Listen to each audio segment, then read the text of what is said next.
Welcome to the Centerville City Council meeting of May 4th, 2021, being held via hybrid method at the City Council chambers and also by Zoom. We welcome those that are joining tonight. Let's make sure that we can get business done tonight by doing a roll call of our council members. So I'll start to my left. Councilman Ince. Present. Councilwoman Meekum. Present. Councilman McEwen. Present. Councilwoman Ivy. Present. And Councilwoman Fillmore. Yes. Present. There she is. Okay. All five present and accounted for. We thank you for all being here, and we look forward to a wonderful evening. We hope that anyone that may join us tonight, we just previously had a RDA meeting and worked out some bugs of doing this hybrid method. This is the first time that we have been in council since March of 2000, in the council chamber since March 2020, and we're trying to do this hybrid method and see how it goes. We appreciate staff that's worked hard to get the technology up so that we're able to do this. So I think we worked out a lot of bugs, and I think we'll get it going smooth, but we may have a couple other things we have to work out, so thank you. Let's start tonight with the prayer thought, and that will be by myself. So I will give a prayer. Our Heavenly Father, we're very grateful for this beautiful spring day that we have here in Centerville. We're thankful for the mountains that we live amongst and the great people, especially that we have. We're grateful for this opportunity that we have as elected officials to be able to do the work of the people. And we ask that we may be able to have ears that can hear and that we can use good judgment and all that we do, and that we can be blessed with knowledge that we may not normally have. We're grateful for all the residents of this city. We're thankful for those that protect us. We're thankful for all that serve on our behalf, and we are grateful for this country that we have and our Constitution and all the special rights that we do have as citizens of the United States of America, and the state of Utah, and the city of Centerville. And these things we say and do so in the name of thy Son, Jesus Christ. Amen. Amen. So tonight we got a special treat. I've asked our Mayor Pro Tem that takes over when I'm not available, Robin Meekum, to lead us in the Pledge of Allegiance. Pledge allegiance to the flag of the United States of America and to the republic for which it stands, one nation, under God, indivisible, with liberty and justice for all.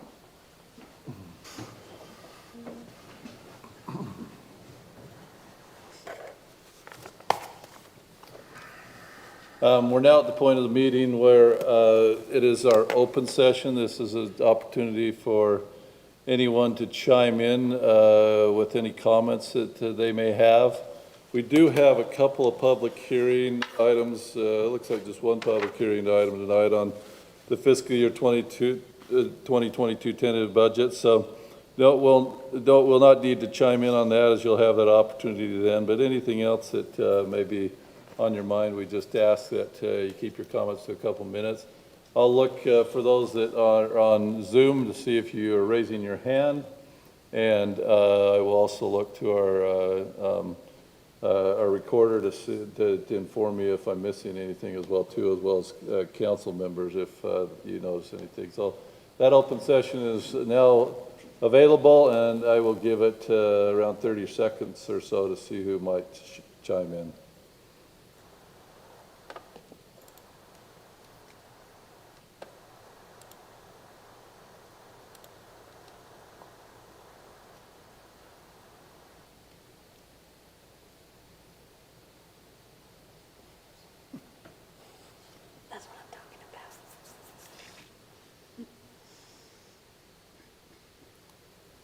That's called infinity. I'm not seeing any raised hands, and so we will move on from the open session, and we will get to the business portion of our meeting. Tonight, the first item is a public hearing matter on the fiscal year 2022 tentative budget. We have been going over for the last few weeks presentations from department heads on the budget and presentations from our city manager and Jake Smith on various aspects of the budget as well too. So we will now look to have, is it going to be you, Jacob? There you are. Jacob, you move microphones on. Oh, there you go. Jacob to present the presentation of the fiscal year 2022 proposed budget. Okay, thank you, Mayor. So tonight I'd like to present the FY22 city budget, the tentative budget. But before I do, I want to thank the city council, the mayor, and also all the city staff, Bruce here, Brand, Jennifer, everybody, for helping to bring this budget together and for all their work that they've done on this.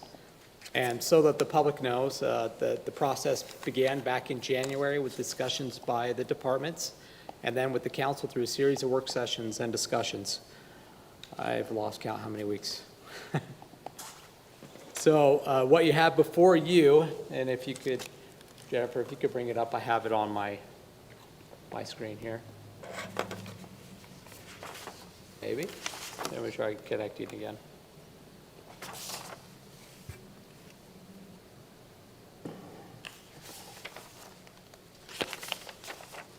Okay, here it comes. All right. Tammy, does that look clear at home?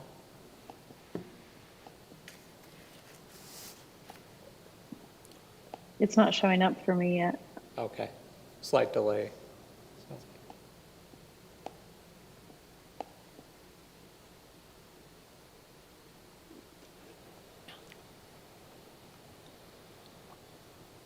How about now? Tammy, Councilman Fillmore, is it there? Yeah, now it is. Okay, good. So what you have before you is a balanced budget that maintains the current level of service across the board. It funds community events such as the 4th of July and Easter egg hunt. It maintains competitive salaries and benefits to help recruit and retain the city's human resource. It keeps the city current on all obligations, including debts and assessments. It keeps the public property in good working order and insured, and provides a decent amount for the replacement of aging equipment. And so for everyone's benefit, I'd like to point out at the beginning of this document,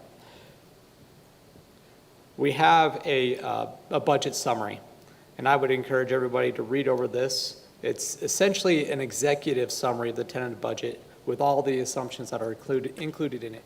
Some good narrative to explain things, some things that are new this year's entire section where we talk about the federal relief funding and how that's been implemented this last year and what we anticipate for this next year, how that's been built into the budget itself. We also have a little bit of discussion about property taxes, where we're at, some future discussion on that. And then just to break down, basically by fund, what we're expecting this next year in what we'll receive in revenue, as well as what we plan to spend on the projects are going to be coming up this next year. We also talk about the redevelopment agency, if anybody participated in that in the last meeting. Also included in the budget summary is this summary right here. Looks a little small, it's kind of hard to see here, but these are all the requests that were made by the department heads for capital equipment and projects. And the first column is the request. The second column there, we have two assumptions. If you go to the end of this document, you'll see what the explanation is for the assumption 1 and assumption 2. Boy, I really have to zoom in on that, but anyway. The first column, the assumption 1, is that we'll be making a $388,000 transfer from the RDA to pay for the pledge payment for Utopia, which frees up some general fund to be used for these items here, these one-time items. The other column you'll see there highlighted in yellow is if we were to do what we usually do and just transfer about $240,000 from the RDA to pay for the pledge payment. So this is what would get cut out of the budget. This is just At a department head level, this is something we can discuss more later, what those priorities are. But that's what you see here at the end of the budget summary. So now I'd like to talk about the budget this upcoming year and go into a little bit more specifics. I'll be brief. Some of the assumptions, we'll start with the general fund here. We're assuming a 1% increase in property tax in this budget. And that's a result of current development. That's about how much we get each year is a slight increase. So it does not include a truth in taxation process if that's the way that the city decides to go. Now, there will be a change still, regardless, one way or the other, before the final budget, because we have not gotten the official certified tax rate. And that's one of the things that we'll do in June, is certify that tax rate, the new tax rate. So it may go up and down just slightly, but I think it'll be pretty close to what we have here. All other revenue sources for the general fund and for the enterprise funds as well, we're assuming that the American Rescue Plan Act is going to pay for any shortfall. And that's what it says pretty plainly, and that's kind of the purpose behind it, is to fill that gap between anything that's COVID-related that we can tie back for some reason that causes a revenue shortfall. So this budget builds in at least at the level that we've had historically. An example of that would be court. Court hasn't been in session. The revenue they bring in is pretty low. I mean, we're talking 25 to 30% lower than usual. So this budget builds it back up to what it was a couple years ago or a year ago before COVID. So keep that in mind as you look over the budget and the revenue numbers. We're also anticipating a few other funds from the Clean Air Act. You remember we've had that discussion in the past. It's done through the Department of Environmental Quality. It's for our vehicles. We take our gas guzzlers and we destroy them, and in exchange they give us some funds to put towards a newer vehicle. We're expecting also a historic grant from the state to help with the Whitaker home and restoring that home. Now, if we move to the recreation fund here, most of the revenue in here is assuming a full recreation program like we've had in the past, as well as a baseball program, so that's mostly fees. There also is a $41,000 transfer that we do from the general fund to the recreation fund, and that is to pay for the wages of the permanent employees that run those programs. RAP tax, that's tied to sales tax. So again, this is one where the Arpa funds can fill in any gaps, any losses that we have there. But if last year is any indicator, there will be increase. So we've accounted for that increase there. Debt service funds, all zeros. That's good news. This is the payment for the theater. The bond has been paid off. We're waiting for the official letter to come back. And if any of you guys want to come, we're going to have a cake. We're going to celebrate the bond maturation day. All right, I know. Here or at the theater? Should do it at the theater. That's a great idea. Should be at the theater. The show. Now, here in the capital improvement funds, I'll break that down a little bit because this one's just a high summary here. We have in that the transportation fund, and we're anticipating some increases. It may actually be more than we had put in here, but we are expecting, with the revenue that we receive, which is primarily sales tax, off of gas, as well as the quarter cent that we get from the county, we are anticipating 1.5 million in projects and about 150, well, I should say 1.4 million in projects and 150,000 in sidewalk related repairs. Now in the parks, as you all know, RAP tax, 85 to 90% of those funds transfer into the parks fund. And we are also expecting to have quite a few impact fees that will help to repay the RAP tax fund for what's been done in the community park expansion. And there is enough in there to cover our debts easily, as well as provide for some extra money for small projects which haven't been identified yet. They can be saved up, used this next year, council's discretion. New to this capital improvement fund category is a Fund 47, our capital improvement fund. And this is a new capital improvement fund that will be used by the city to save up for larger projects and purchases, and any amount of surplus funds that we would have in the general fund or even program funds for a specific project will be parked in this fund here. We also have the Utopia. We talk about that quite a bit. This one is for making our pledge payment towards the bond, the Utopia Bond. And we've talked about that one quite a bit. We'll have an RDA transfer that will help pay for that, for past parks eligible expenses, as well as a rebate that we're receiving from Utopia. So that's the primary revenue, and that matches exactly with the pledge payment that we make, which is just over $500,000 now a year. Okay, so that's it for the capital improvement funds. Now the Cemetery Perpetual Care Fund, as you know, that one is paid for out of perpetual care fees and monument fees. And that's unpredictable, but it's been about the same every single year, which is kind of strange. I don't know how that works out. But 80% of these funds, it was decided a while ago, the policy would be that 80% of these funds would be transferred back to the general fund to pay for Bruce's crew's maintenance of the cemetery property. And the other 20% is retained in that perpetual care fund to continue to increase that fund. And hopefully when interest rates go back up again someday, we'll get some more interest on that account as well. Now, enterprise funds, in this budget, we have the water, drainage, sanitation, and no fee increases have been budgeted into this one, although there is going to be a recommendation in the future about water, what to do with the water. Just because water and drainage, we're not getting as much out of the money that we receive.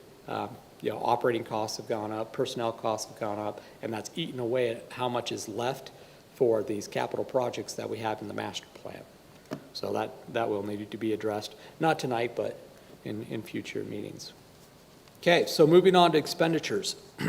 I'll talk about some of the overall, first of all, so I'm not going to talk about anything specifically that you can find in one sheet here. Personnel. The budget assumes that there will be a 1.8% market adjustment to the salaries, a 2% merit pay to be used at the discretion of the department heads within their departments, and funding of the final phase of the compensation study. Good news, there are no increases to any of the benefits, health, dental, except for workers' comp. We did see an increase in workers' comp just because of the number of claims that we've had in the past few years. Projects of note throughout the budget that you'll find there, there's funding in the police department for a performance and efficiency audit. There's also some money in the attorney's budget to help pay for impact fee analyses, fees, what do they call them? Impact fee facility plans and analyses. A general plan update in community development. You also saw a portion of that in the RDA. The continuation of the archiving project under the Whitaker, and replacement of a boiler, and we're hoping the lobby furniture here at City Hall. And for Public Works, the Duncan Springs filtration plant. So those are some large projects. Oh. All right. Now, in our enterprise funds, talking about those, I talked about the transportation. We have about $330,000 that will be available for water line replacement projects. This is down quite a bit. It used to be $600,000 to $700,000, not too long ago, 4 to 5 years ago. And on drainage, same thing. We're down to $268,000 for drainage projects, when historically it was around $500,000 to $600,000.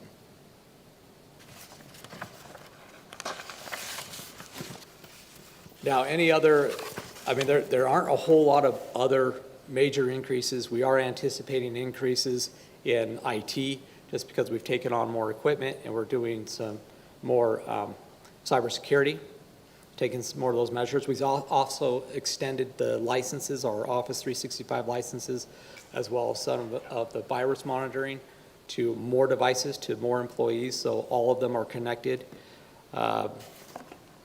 You'll see increases in the fuel budgets. Those are going up slightly. And that's really about what you see across the board in increases. And then, of course, there are other increases here and there for maintenance agreements and whatnot. And so for the benefit of all those present and watching, this budget is a tentative budget. So tonight, I'm asking the city council to adopt the budget presented and set a date for the public hearing for the FY22 final budget. So adopting this tentative budget opens up a period from now until whenever you set the date for the public hearing. And I'm recommending June 1st, our first meeting in June. So this is a period to receive public comment and discuss any changes that need to be made to the budget so we can adopt a consensus final budget in June. So with that, I want to thank all of you for your time and attention and turn it back over to the mayor. Thank you, Jake. So, Jake, sure council might have some questions. I have one. I have two questions, actually. Number one is, I look at this and I see it stopped. And I see department requests lower than what our tentative budget is on that screen that just went away. Explain that for me. And then the second thing is explain for the public that may be watching or may be watching the future. But when you talk about waiting for interest rates to go up on cemetery perpetual care fund, we all know how low interest rates are, but explain what our limitations are as far as what we can invest in. Okay. Does that make sense? Yeah, so let's take those one at a time here. So talking about the difference between the tentative or the department request and the tentative, you can see that most of that is in the enterprise funds. And the reason why that one fluctuates is because there is a balancing number in there. That balancing number is these projects to be determined. That's really the only area, because if you look at the general fund, the requests are 11 million and the tentative is 10.6 million. So that's where you'll see a cut in those. Yes. That's what makes the difference though. Yeah, I get it. I just wanted the public to Okay, get it so as the well public will too. understand that? Yeah, Okay. So what was the next thing, Mayor? You mentioned on the cemetery perpetual care fund, you'd like to make some more money on that, but the interest rates are so low. I mean, we have limitations on what we can invest in, right? And so I just think the public should be aware of that. Right. I mean, we're subject to regulations, the Utah Department of the Treasury, what we can invest in. We participate in a treasurer's pool, as most of the cities do. So we really don't have any control over that. That percentage rate will go up and down depending on how the treasurer invests that money. Most of it is the very secure, well, I should say all of it. All of it is very secure funds that they invest in. So we're looking at less than 1% right now is the interest that we're receiving for the city. But the good news about that is this Arpa funding, that's a revenue loss. So that's something that we can look back on and we can recover some of that lost interest because of that decrease in interest rates, because you all know that Fed decreased interest rate because of the pandemic. Okay. So that's good news. Council, questions? The other question he asked was, it appears that the budget is actually higher than the request from the department heads. Right. Explain that. Are you talking about between the department request and the tentative? Yeah, okay, so the reason why that happens is because of the enterprise fund. If you look at it, you can see that there's a difference there between what's requested enterprise and what's tentative. It's lower, and that's mainly because of the amount of money that's left over that can be used by Kevin and Mike and the team to determine what the projects are going to be for that, the annual project is for that year. And because of the fluctuation in the requests, it can take away and it can add to it. So at the beginning of this, you can see here that request, 5.2 million, that was being shifted to the general fund. Does that make sense? You can see the numbers there, and then when it shifts to the other side, where there's more of the general fund projects and equipment that would be funded, there's, you can see there's an increase in those projects. I'm not making that very clear, am I? It's a balancing thing. So each budget, each enterprise budget has to be balanced to zero. And that number that fluctuates is that project's to be determined, the annual project. So it's not necessarily the department request, it's just how the budget balances out. If you look at the revenue side, or the fund type on the revenue side, total sources, the department request is more than the tentative budget approved. It's the expenditures that shifts. But if you look at the revenue side, requests are higher than the tentative. Clear as mud, right?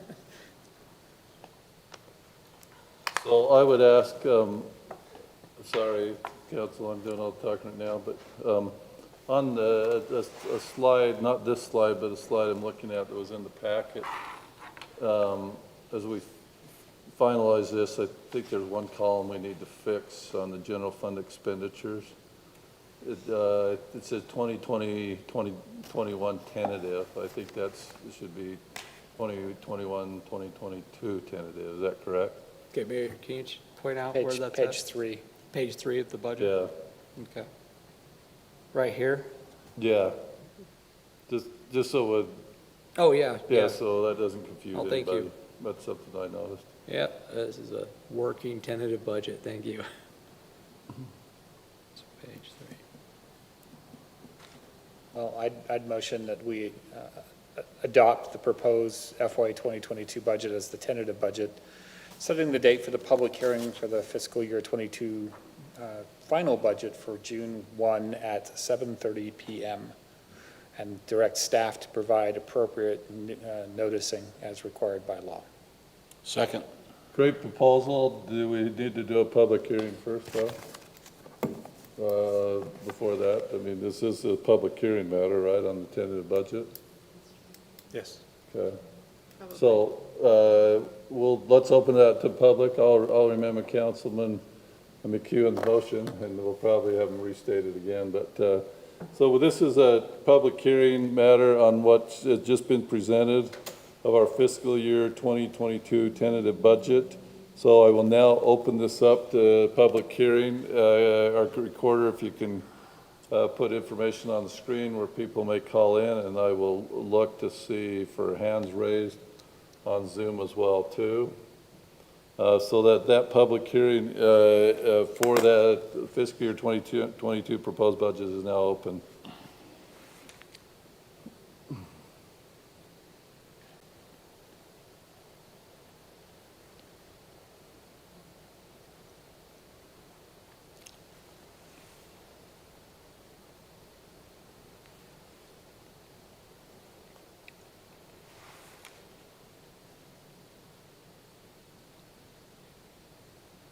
Bruce, you might have to be the public if I don't get anything.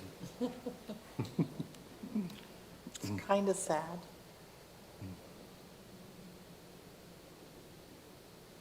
Not too sad, it's the tentative, you know. That's We're true. not getting excited yet. Still want more people there.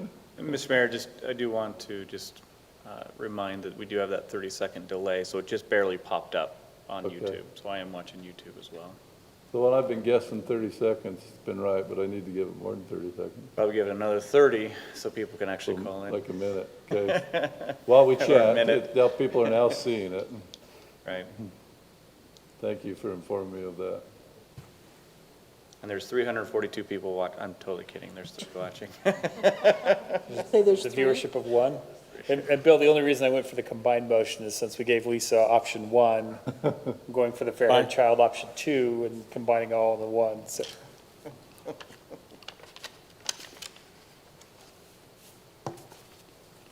Thirty-second delay with YouTube, huh? It was, yeah, I think it was about 30 seconds. Yeah. It's on the screen there. If anybody, I'm going to be auctioning, going once, going twice, going 3 times in a moment. But I'm looking for hands raised or for people who might be calling in on the tentative budget. I think on one of these, we need to put a call to action, like if you call, you get a donut if you're the first caller. How about the first 10? First 10. I like it.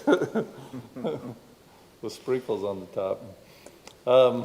Going once, going twice, going 3 times. The public hearing for the fiscal year 2022 tentative budget is now closed.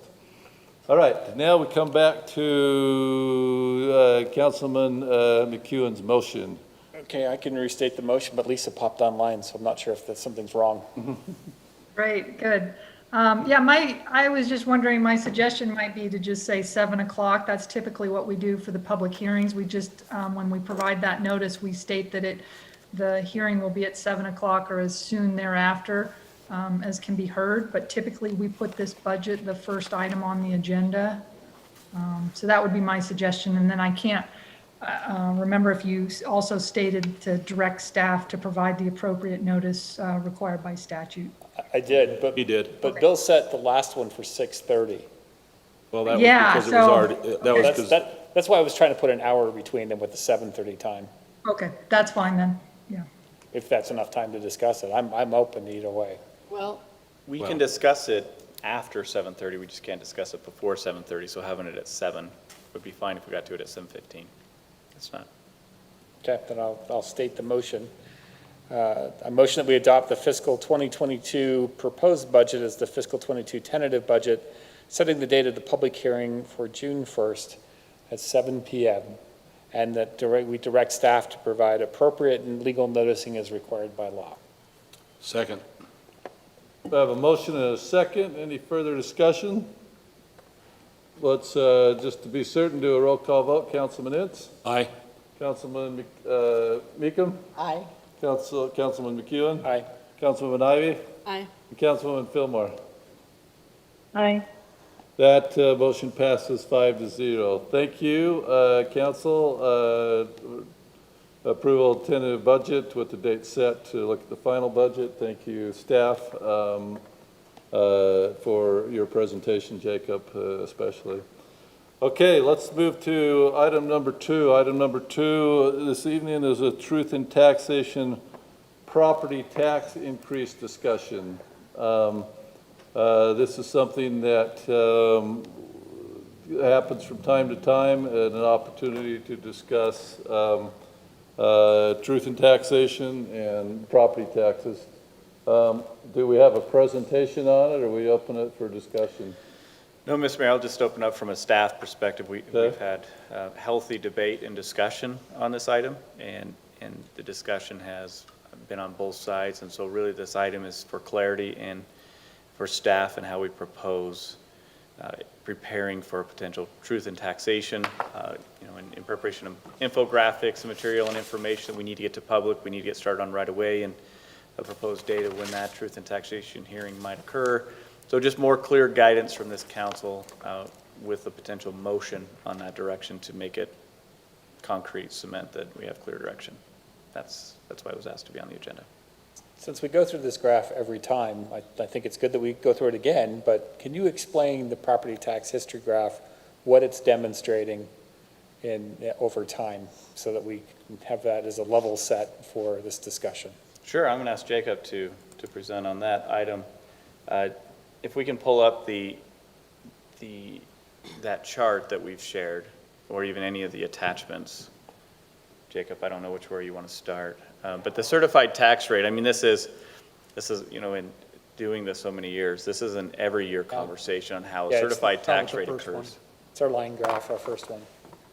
Because it is complicated, even for councils who've been on council for years. It still can be a complicated issue trying to understand how a certified tax rate works and what that means in terms of the levy. So I'm going to allow Jacob to present on this item. Yeah, unfortunately, this graph, there is a relationship between values and this line that you see here before you. Now, to explain a little bit how property taxes work, it's revenue-based. That's what's different from Utah from other states. It's not a set percent or mill levy valued on a home. It's that amount that the city declares as the revenue source. In fact, when we certify the tax rate, that's what I'm certifying, is the amount of revenue we expect to receive. Now, we get a small increase based on the valuation of the development that occurs every single year, and that's done at the county level. And so here, what you see here is as property levels our values are low, that rate is going to be higher, but we're still collecting the same amount of revenue for the city if we don't do anything. And so as you see that line there, it is actually following, as it goes down, is actually the value of commercial and residential property increasing. So the rate decreases as that property value increases, so that revenue that we collect stays constant, plus the development amount. So let that's- me, if I can use an example, if your home is worth $300,000 3 years ago, you were paying, well, easy terms, $300 a year for your city taxes. Well, now your home is worth $500,000, you're continuing to pay $300 for your Centerville city property tax. So the value of your home is going up, but there is no increase in those funds that go to the city. All right, so that percent of your value, that 300 decreases. That's how the rate works. And you can see was that 2018? 2017, 2018 was when, the last time we had that truth and taxation hearing. That's where you see the jump up. So that's not a change in values. If you're actually to bring that down from where it was, if we hadn't done that truth and taxation, our rate right now would be lower than that lowest point that we have right there on the, what is that, 2000? I can't see the number, the years on the bottom there. 2008. Is it 2008? Now, the compound, the issue is I've also included on this graph inflation. So obviously, the cost of buying goods goes up, and so that value, that $300 value is actually decreasing by that percentage amount if we don't do an increase. So that revenue amount, yeah, it's staying constant, but we've all learned if it's not going up, it's actually decreasing what we can do with it. So I am confused by the chart because my recollection is that we had not had a truth and taxation hearing and related property tax increase since about 1997. Yeah, and we had the one a few years ago. And then That's it. and then we had one in 2017. Yeah, that's correct. So 20 years essentially. What caused the rate increase in 2013? It was actually valuations. Your recession occurred in 2008, and so you had a drop in the values, and then you started having your values start to increase once again. So your recession, you hit 2008, and your rate increase is going up because your property value is going down, and we're still collecting the same amount, right? So we didn't have to have a truth and taxation hearing because we weren't collecting more money. Correct. Just adjusted the rate the same way that in other years the rate has gone down. Correct. So right now, we're seeing values increasing, so our rate is decreasing the percentage that we take in our mill levy. Okay. So that was what happened in 2008, in the recession. That's So what- we were collecting the same amount, we're still providing the same services, but the residents at that time were paying a higher amount, so say, in terms of their value of their home, right? So it goes both ways.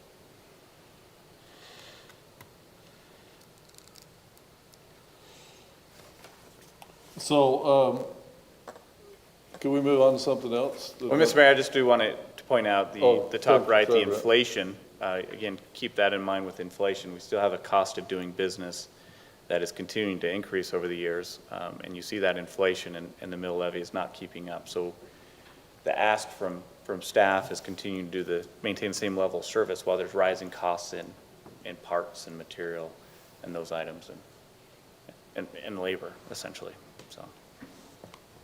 So there is an impact.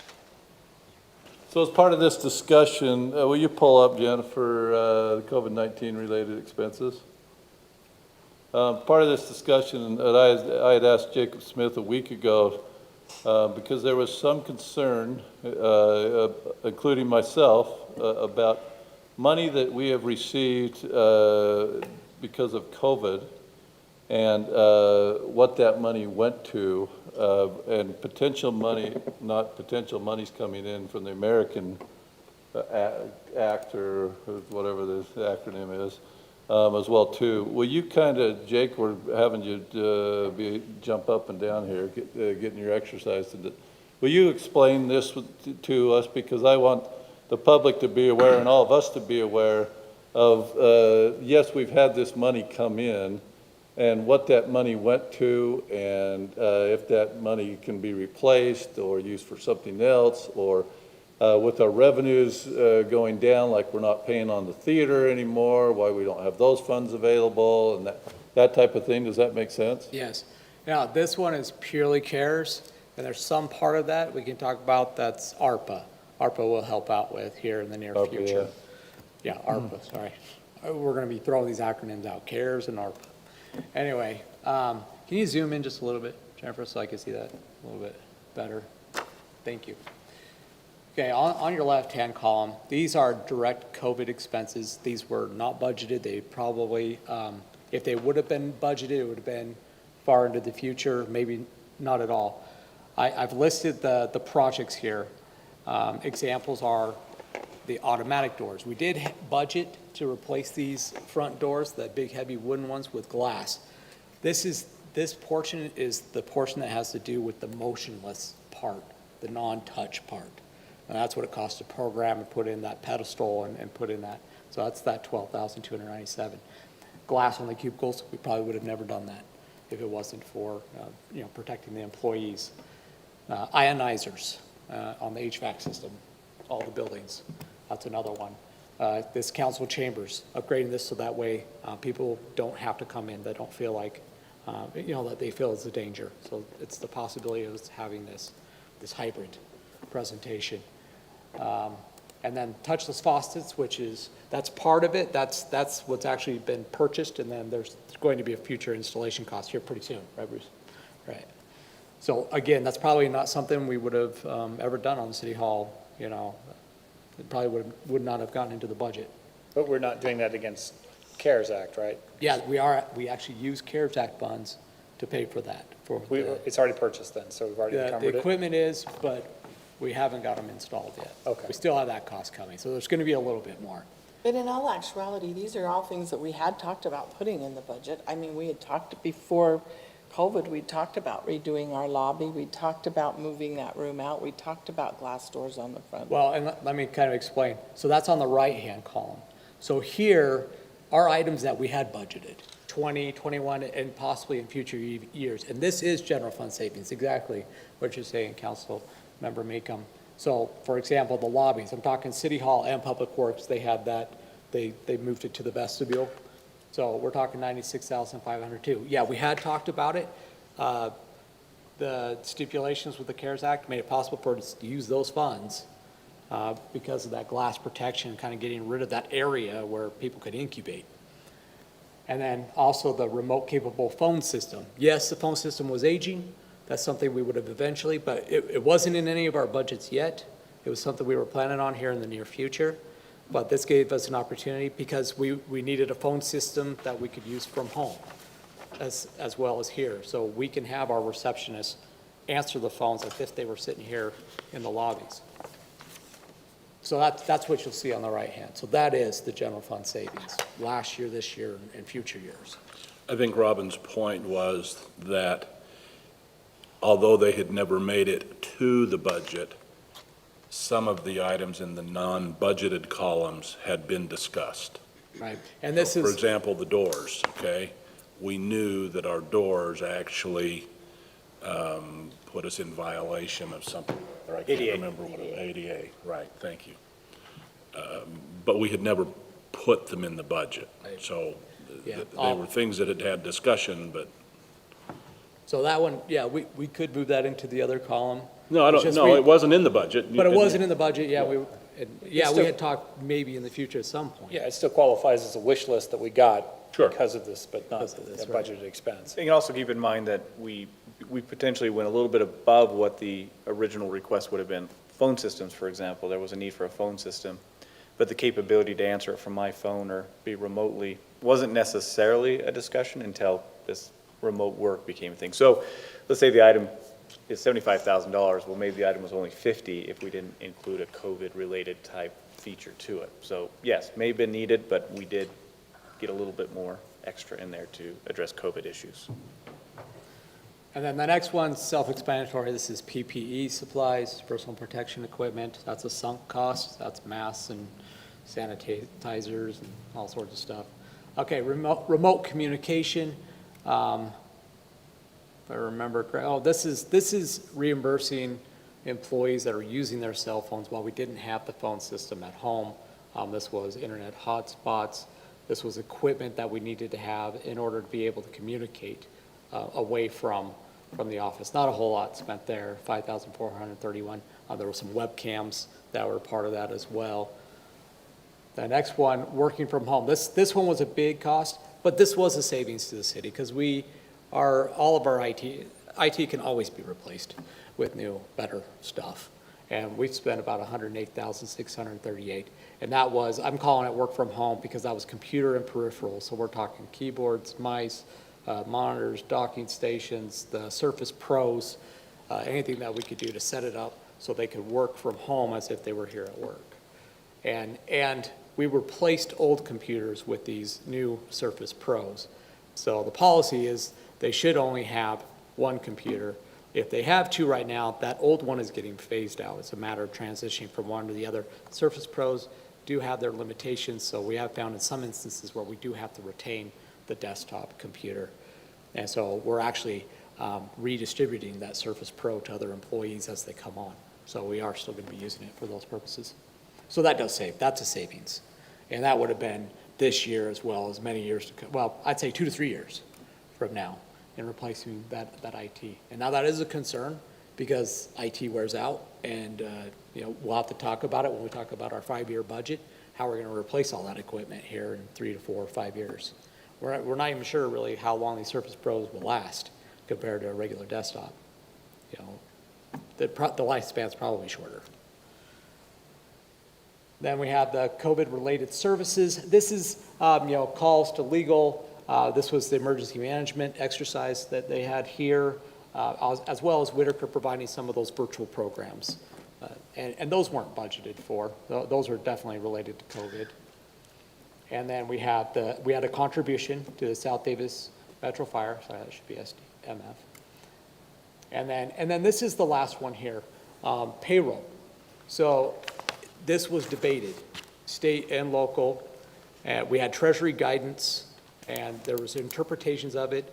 We've had a lot of discussions with other city managers, other cities, what they're doing, with the governor's office, with auditors, their interpretation of the ability to use COVID funds to pay for emergency personnel or emergency safety personnel.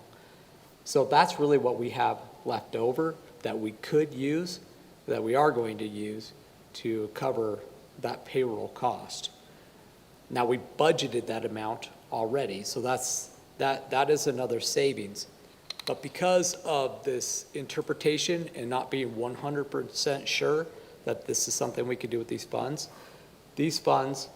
are going to be they're moved into the fund balance, and because that will put us way over our 20 to 25%, whatever the policy happens to be, we'll transfer that excess into that capital improvement fund, where we can then park it until we successfully pass the federal audit, and they say, yes, that was appropriate use of funds.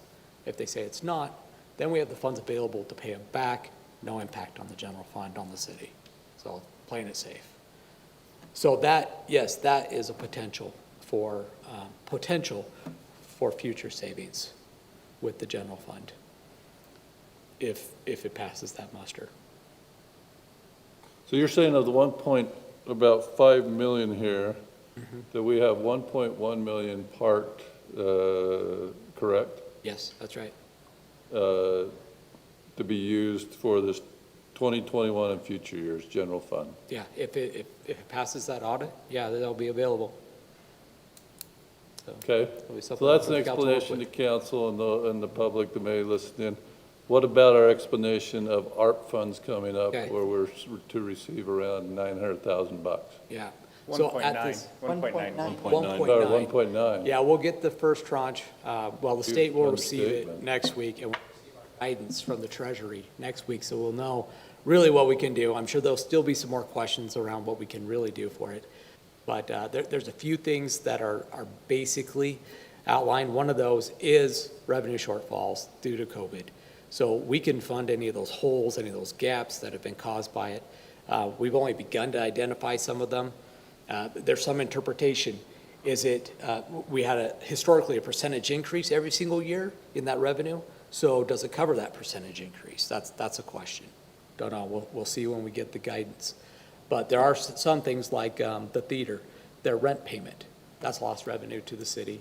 That, we could put right back into the theater reserve fund. We can recover all of those funds. That is one, so that is a savings to the city, to the RDA, helpful to the theater. $6,000, $7,000, $8,000 a month, that's been, right? Yes, Some, on that Right. rent. yeah, over a year. okay. Yeah, so that's part of it, that will help. We talked about earlier about interest, where we're not getting as much interest, and we've actually had a very large fund balance. So that's quite a bit of interest that we'll be able to put in there. Court was another one, because court's been closed, we've lost quite a bit of revenue in court. There's other recreation is another one. That's one that we can recover. The rental of the parks and pavilions, that's another one that we've had to forego. Any other ones, Brad? I don't have any others right off hand. I was just looking it up in terms of, I mean, I don't know if it had much of an impact on building. That one's a little bit harder to figure, but hopefully we'll get some guidance from the Treasury on that. so all the uses that were eligible under CARES Act will also be eligible under the American Rescue Plan, so those carry over.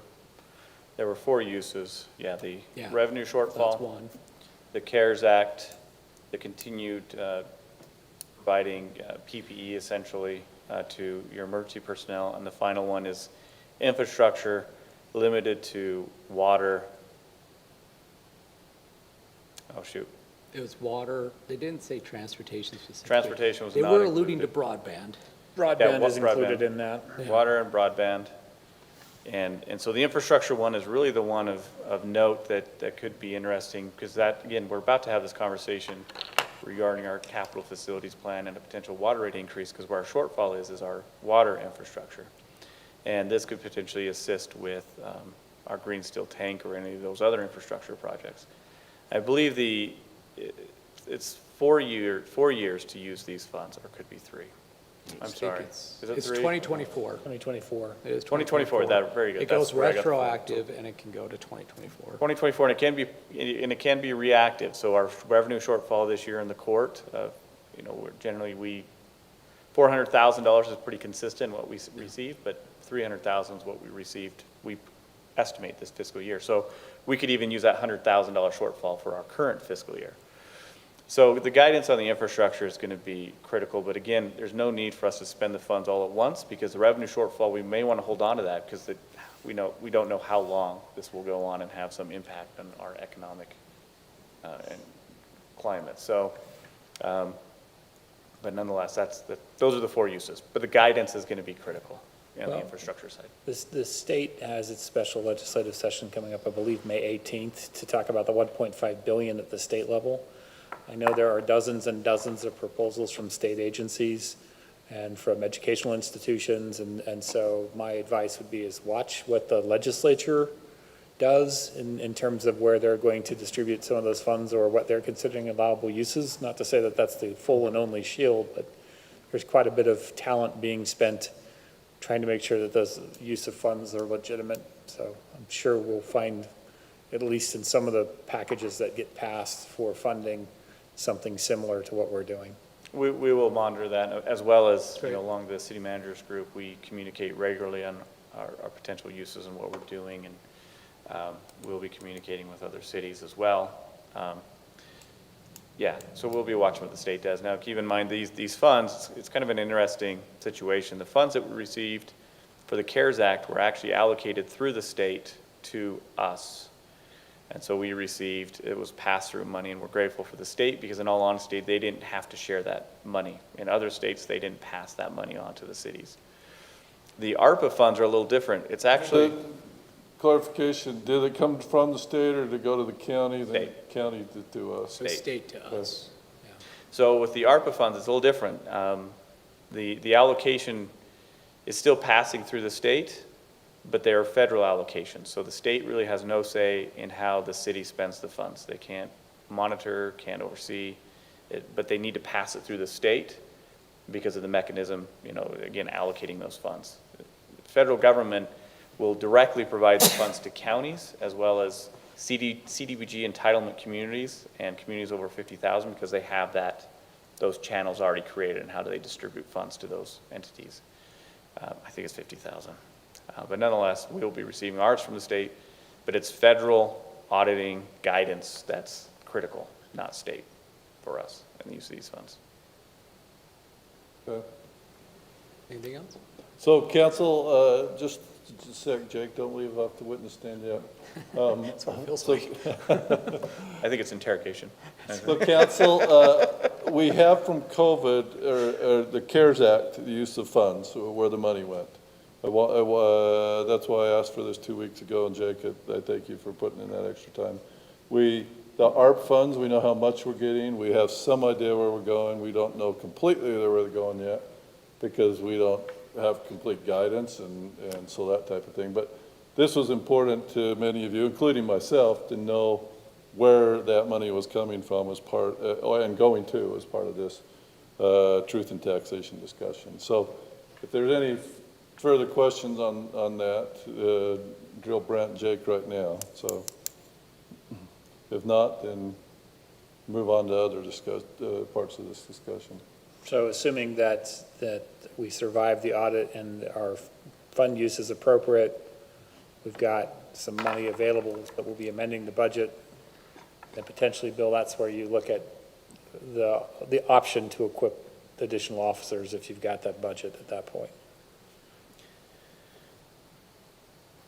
You're saying that as if you want us to clarify and state that we would not recommend these funds be used for ongoing expenses. Oh, no, I'm talking about the startup Talking about the costs of an equipment, officer. okay. Uh, The equipment is still considered, it is a one-time, but it is an ongoing expense in replacing those vehicles and the turnover. I get it. I mean, it's a long-term obligation, but what I'm saying is that in terms of having funds available for the one-time startup costs to get us into that, they're at least available. Yeah, if that was the case in pursuing additional officers or other personnel, particularly the officers, we would recommend using the ARPA funds to equip. Now, again, we would need to look at the guidance on what that is and make sure if it's the vehicle, I think a vehicle would qualify. But there might be some components, part of that equipping that we may not qualify, so we want to make sure we're doing that right. I suspect when the guidance comes out that basically buying anything for a public works department is probably going to be kosher. A police department, not necessarily, is the way I think that's going to come down on this particular set. I would agree with you, based on what I've read. So to Robin, about some of those things that we've had for the water department and some of these trucks that have been forever in need of replacement, ARP funding may be the mechanism that finally gets done under. We'll see. Yeah, and like Brant has been saying, if we can develop this 5-year budget, because the problem with all this federal money, it masks the real revenue issue that we have.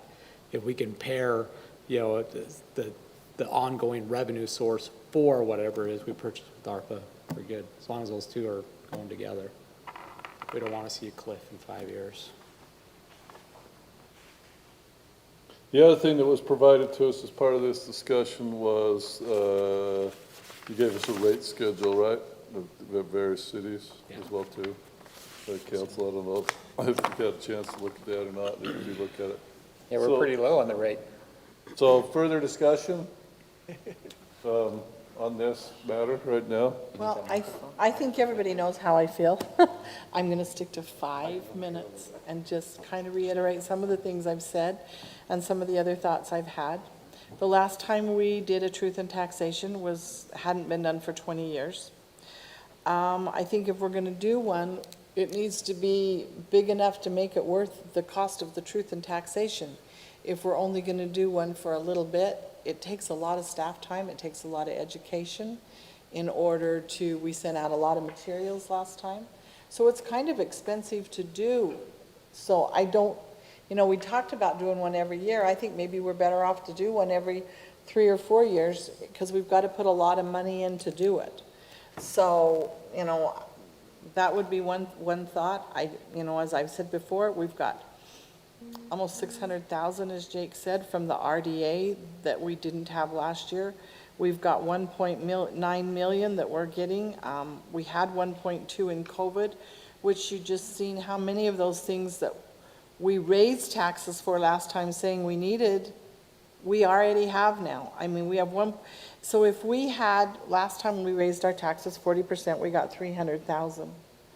So you take 1.9 million, that's 4.5 years of that, or no, it's even more than that of the thing. So I'm just looking at how I would ever justify to our residents. Utopia, we got 128,000 back last year, and being on the board, it looks to me like we'll get more back this year. They're doing really well. We've got the RAB tax for 4.5 more years where we're not having to make the theater payment anymore. That's another 600,000. We know our impact fees are going to be greatly up in the next few years with the amount of housing that we've approved. I think the fire department's already going to come in with quite a high thing. I thought it was interesting when Jake gave the budget, he said on a balanced budget without raising taxes, we are able to maintain the level of service that we've already been offering. So we're not having to cut anything back. He also said we have a decent amount for aging equipment. We have no insurance raising this year, which is very unusual. And we're having to create the capital improvement fund because we now have reached somewhere we didn't think we would reach for years in having our general fund. So I think we kind of have our rainy day fund that we'd always wished for. So for me, it looks to me like we're in great shape this year.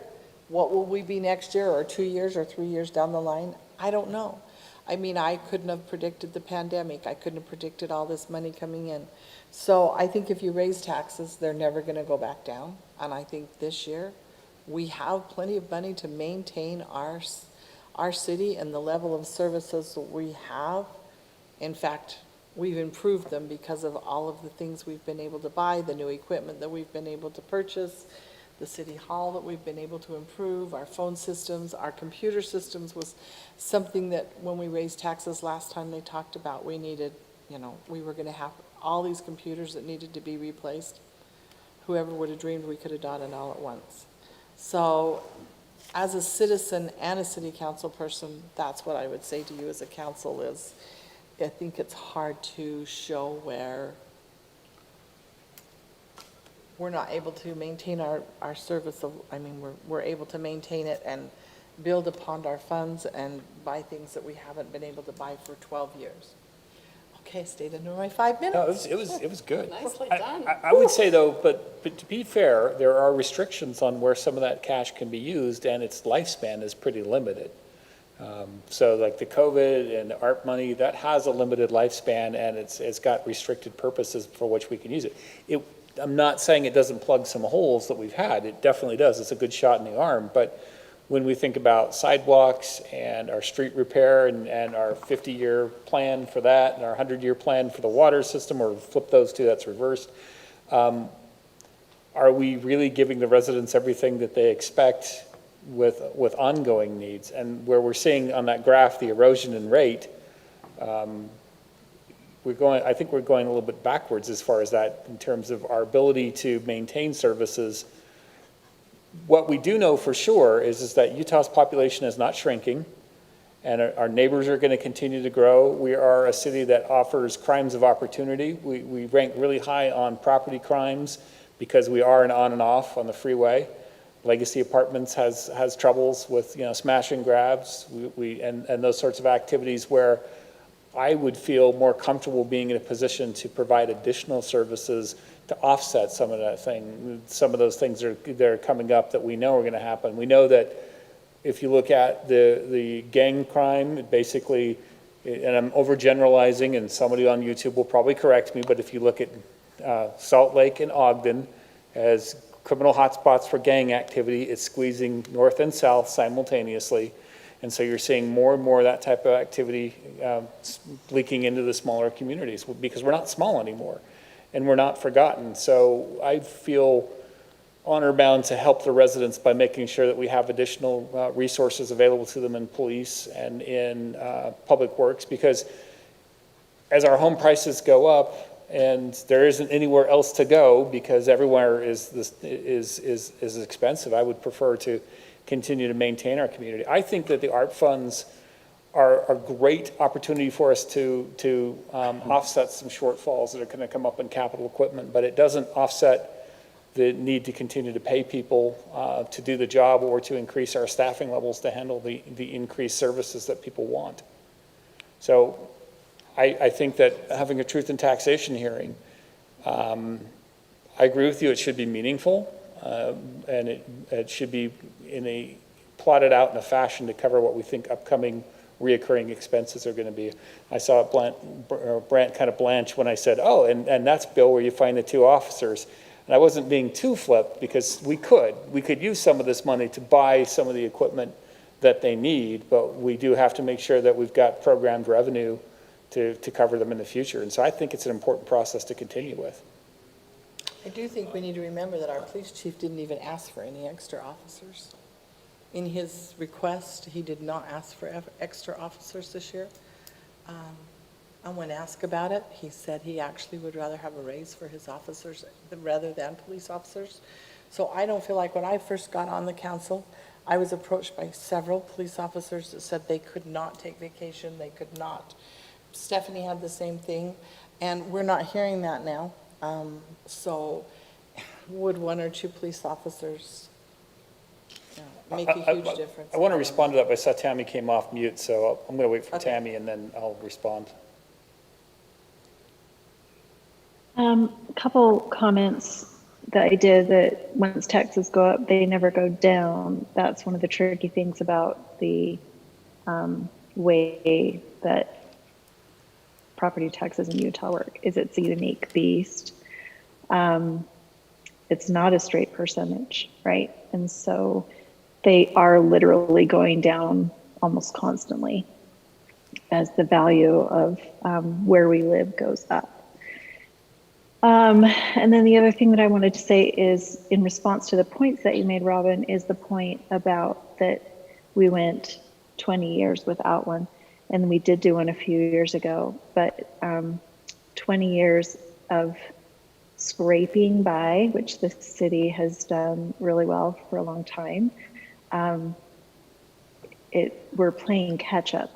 And so even with the significant increase that we made last year, when you figure the 20 years of not keeping up with inflation and just continuing to pinch tighter and tighter and tighter, even what we did that time wasn't sufficient. We're still behind in equipment and in roads and et cetera. So again, also, if at some point tonight, Jake can put up on the screen the comparison chart of where our rate falls to similar sized cities. And our rate has always been in the lower half, even after we made the raise. And if, in my opinion, if we polled our residents and we said, where in quality do you want your city to be? What level of quality? The top quartile, the middle quartile, the bottom quartile? My guess is that the majority of our residents would want their city to reflect the investment that they make in their properties and their homes and be in the top quartile. And I'm not saying we have to jump to those property tax rates, but that we have quite a lot of room to get there, to put us in the position to make sure that the quality and the beauty of our city services and properties and streetscapes match what people are doing with and expecting from their personal properties.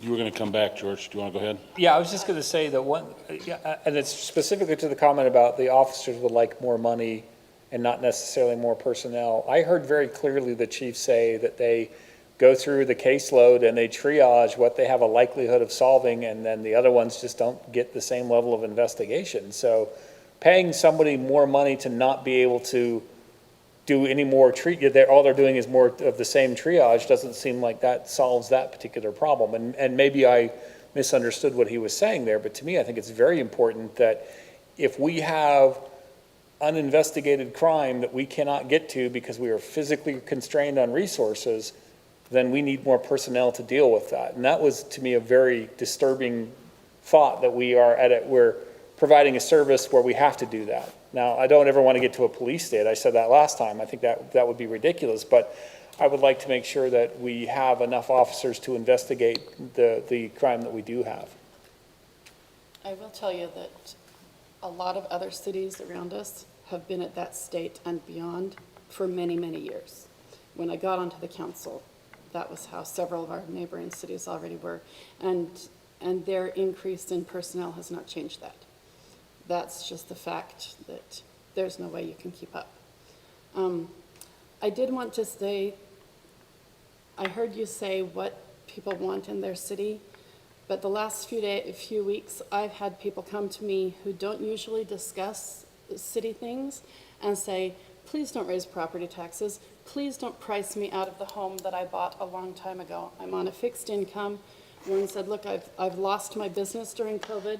Don't raise my property taxes. And although the tax rate is going down, it is not a savings for the individual. Remember that we're getting the same money.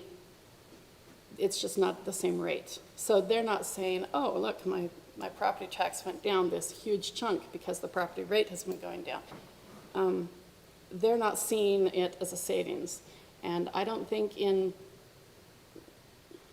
a situation like this where we've got as many people on fixed incomes and on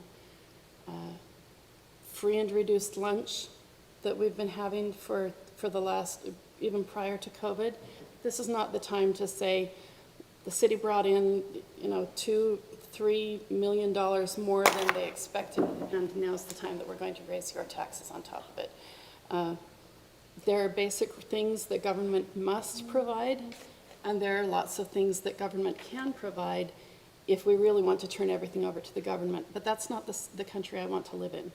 So I'd rather scale back what the city is providing if I have to, and just focus on the important things that only the government can provide. And if we get to the point next year where we can't provide those things, then let's talk about a tax increase. But let's not talk about it today when we're looking at where else can we put the money because we have so much, even though it's not in the same pots that we might want to have it in. Thank you, Councilman Meyer. There's one other thing that I wanted to add, just in response to what I heard from Robin, and that is about the education. So first of all, it's an interesting point. I'd love to verify if we're concerned about how much the education materials that we put out last time, tip the scales, if that's too much, but I'd be surprised if it were.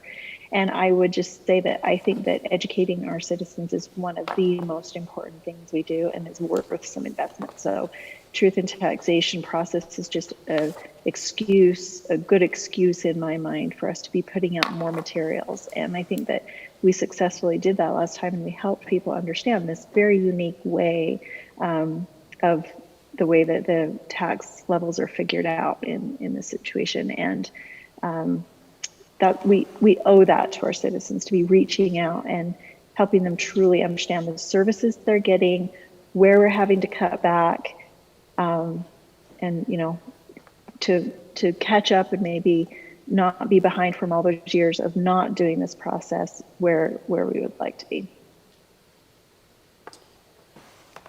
Councilman Ince. I am torn between the two positions.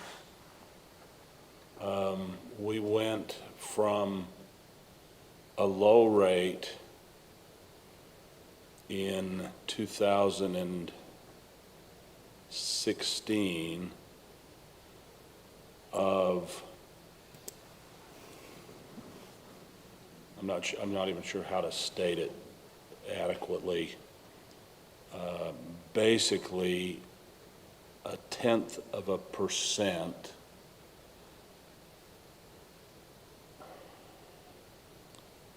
plus 2 more decimal points with an 8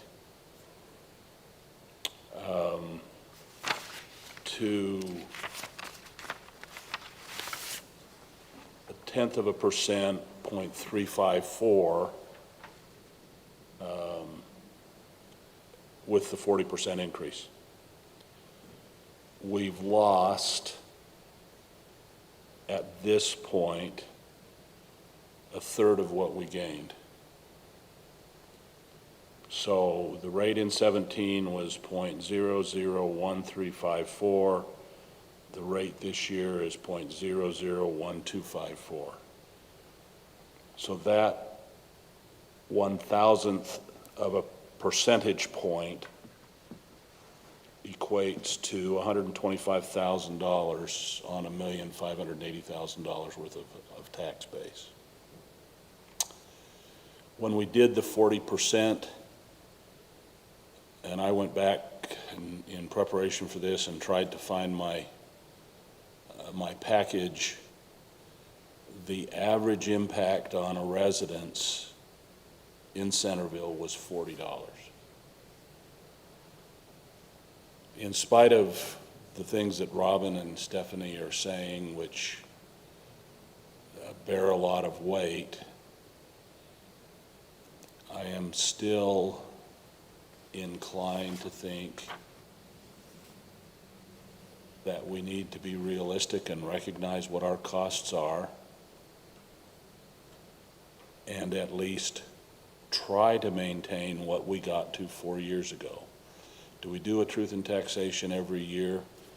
I'm inclined to think that you're right. No, that's more work than we ought to do unless we absolutely have to. But on a long-term basis, if we don't do it every second or worst case every third year, we're just fooling ourselves. Jake's list shows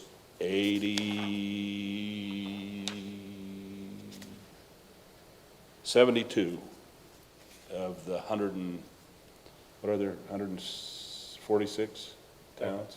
270 towns. 270 towns, show 70 of them. Jay, can you put that on the screen? And we are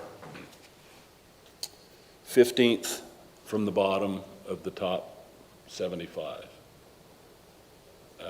We're certainly not in that position as far as quality of life and the quality that people expect. And if we don't do something about it, we will lose it. I don't love it, but I'm inclined to think that we're making a mistake not to try to protect that rate and get back to to what we did in 2017.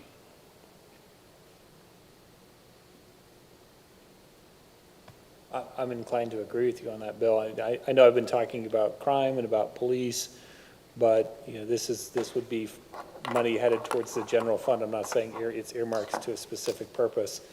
One of the things that a good storyteller friend of mine said when he became old enough to pay taxes and he got his first paycheck is he was really annoyed at how much the government took, and so his dad in response gave him the fiscal federal budget and said, find something in there you like. And he picked national parks and said, my money went to national parks. And for the rest of his life, he's decided that's how his money gets spent.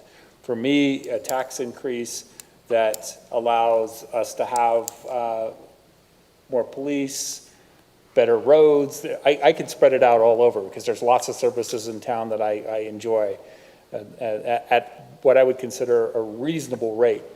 I look at my son who bought his first condominium in New Hampshire, and he's paying more in annual property tax than I'm going to over the next couple of years. And for a very, very small town and services that are pretty high in standard, I think that we do owe it to the residents to give them the opportunity to have those high quality services. And this is the beauty of a truth in taxation hearing. In theory, the residents who are concerned are going to come and tell us why it's a good or a bad idea. This is just signaling we have an identified need that we believe is there. We establish what that rate is, and then we invite our fellow residents to come and tell us where we're on point or off point. I don't want to make a decision in a vacuum. I do hope that our education piece is such that we do have people who come in and talk about whether they're on a fixed income and this is going to be what pushes them out of the market, or whatever the story may be, or the individual who says, hey, I came outside, I'd only been gone 10 minutes and my car's gone, and when am I going to get my car back? There's going to be all those different stories that are going to be there.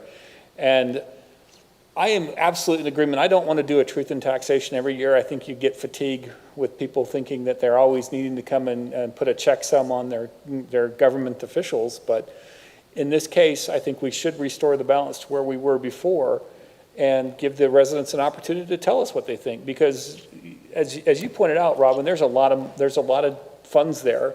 And we may hear a lot of and that may sway the decision process for some. But I think unless we put forth the effort to go through this process, we're not going to be able to get that feedback other than anecdotal to us as individuals.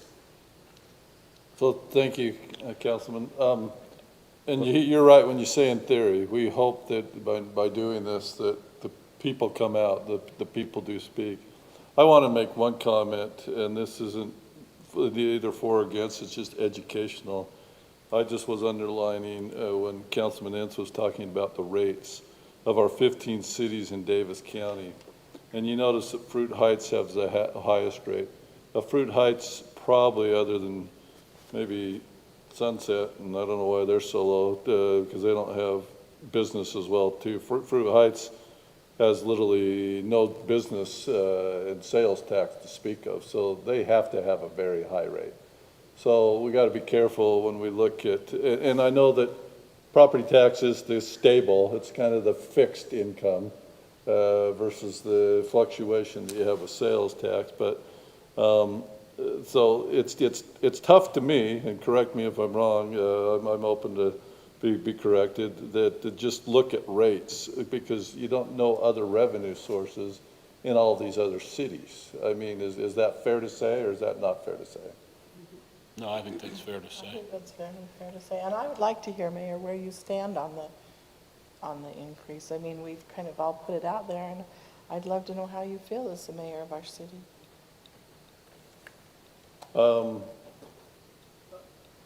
I am 50-50, but you need better than that, because and I know that from a long-term and a financial perspective, we do need additional revenues, and we need it from the stable source. But I sure do like the idea, if the people will participate, of the people letting us know. I don't. I appreciate what Councilwoman Ivy said, and I appreciate what all of us said. I don't know.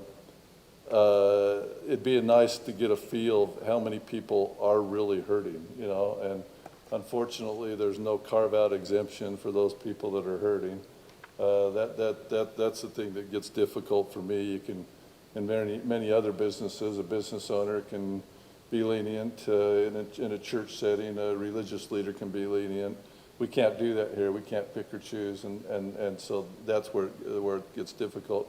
But I see from the long-term aspect, and I agree with Councilman McEwen that some of these care funds and ARP funds, they're good for things that we've been needing pretty bad, but they're that one-time revenue shot that doesn't consistently bring in the revenues that a city needs. I hear the argument of we don't have to provide all services. I'm a big limited government guy. No, we don't. And I get torn on that ever since I've been mayor, that we provide so many services, which to me, it's just a foreign concept that are free to people. They're not free because they paid property taxes. But, I'm talking parks, I'm talking other types of things like that. But they're important for the makeup of a community because the mental welfare of our citizens are important, that sort of stuff. I mean, I was over at Smoot Park playing tennis last night at 10 o'clock. I mean, that's critical. I went to bed thinking, I've missed doing this. This is the type of thing that brings mental and physical wellness to the community, that actually helps in reducing reducing crime, in my opinion. I mean, so it's more than just more police officers.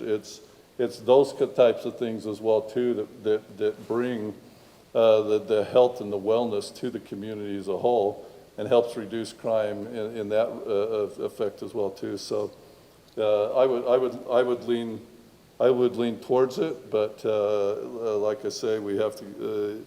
I'm grateful that we go through a hearing, and I'd like to. Hopefully, the residents would really weigh in. I know that the one we had 4 years ago, I sat in this hall, and there were 19 people against and one person for. So I don't know how we get more participation than that. I mean, that to me was pretty much a sign that, well, there's not, of those that came out, there was a lot that were against it, but there was a lot that people just didn't care. So that's where I'm at. I mean, I see the need for it. So, as I have talked to people and talked about the situation, I have not had anyone approach me the way Stephanie said she was approached. And I'm not questioning that she was approached, I'm just saying I haven't. But as I have talked to people about it and explained the situation, and I've said it's a real conundrum, because yes, we got CARES Act money and we're getting federal money, but to provide the ongoing services, we have to have I believe we have to have an increase, or eventually we just price ourselves out of everything. And everyone that I've talked to has begrudgingly says, yeah, you probably do.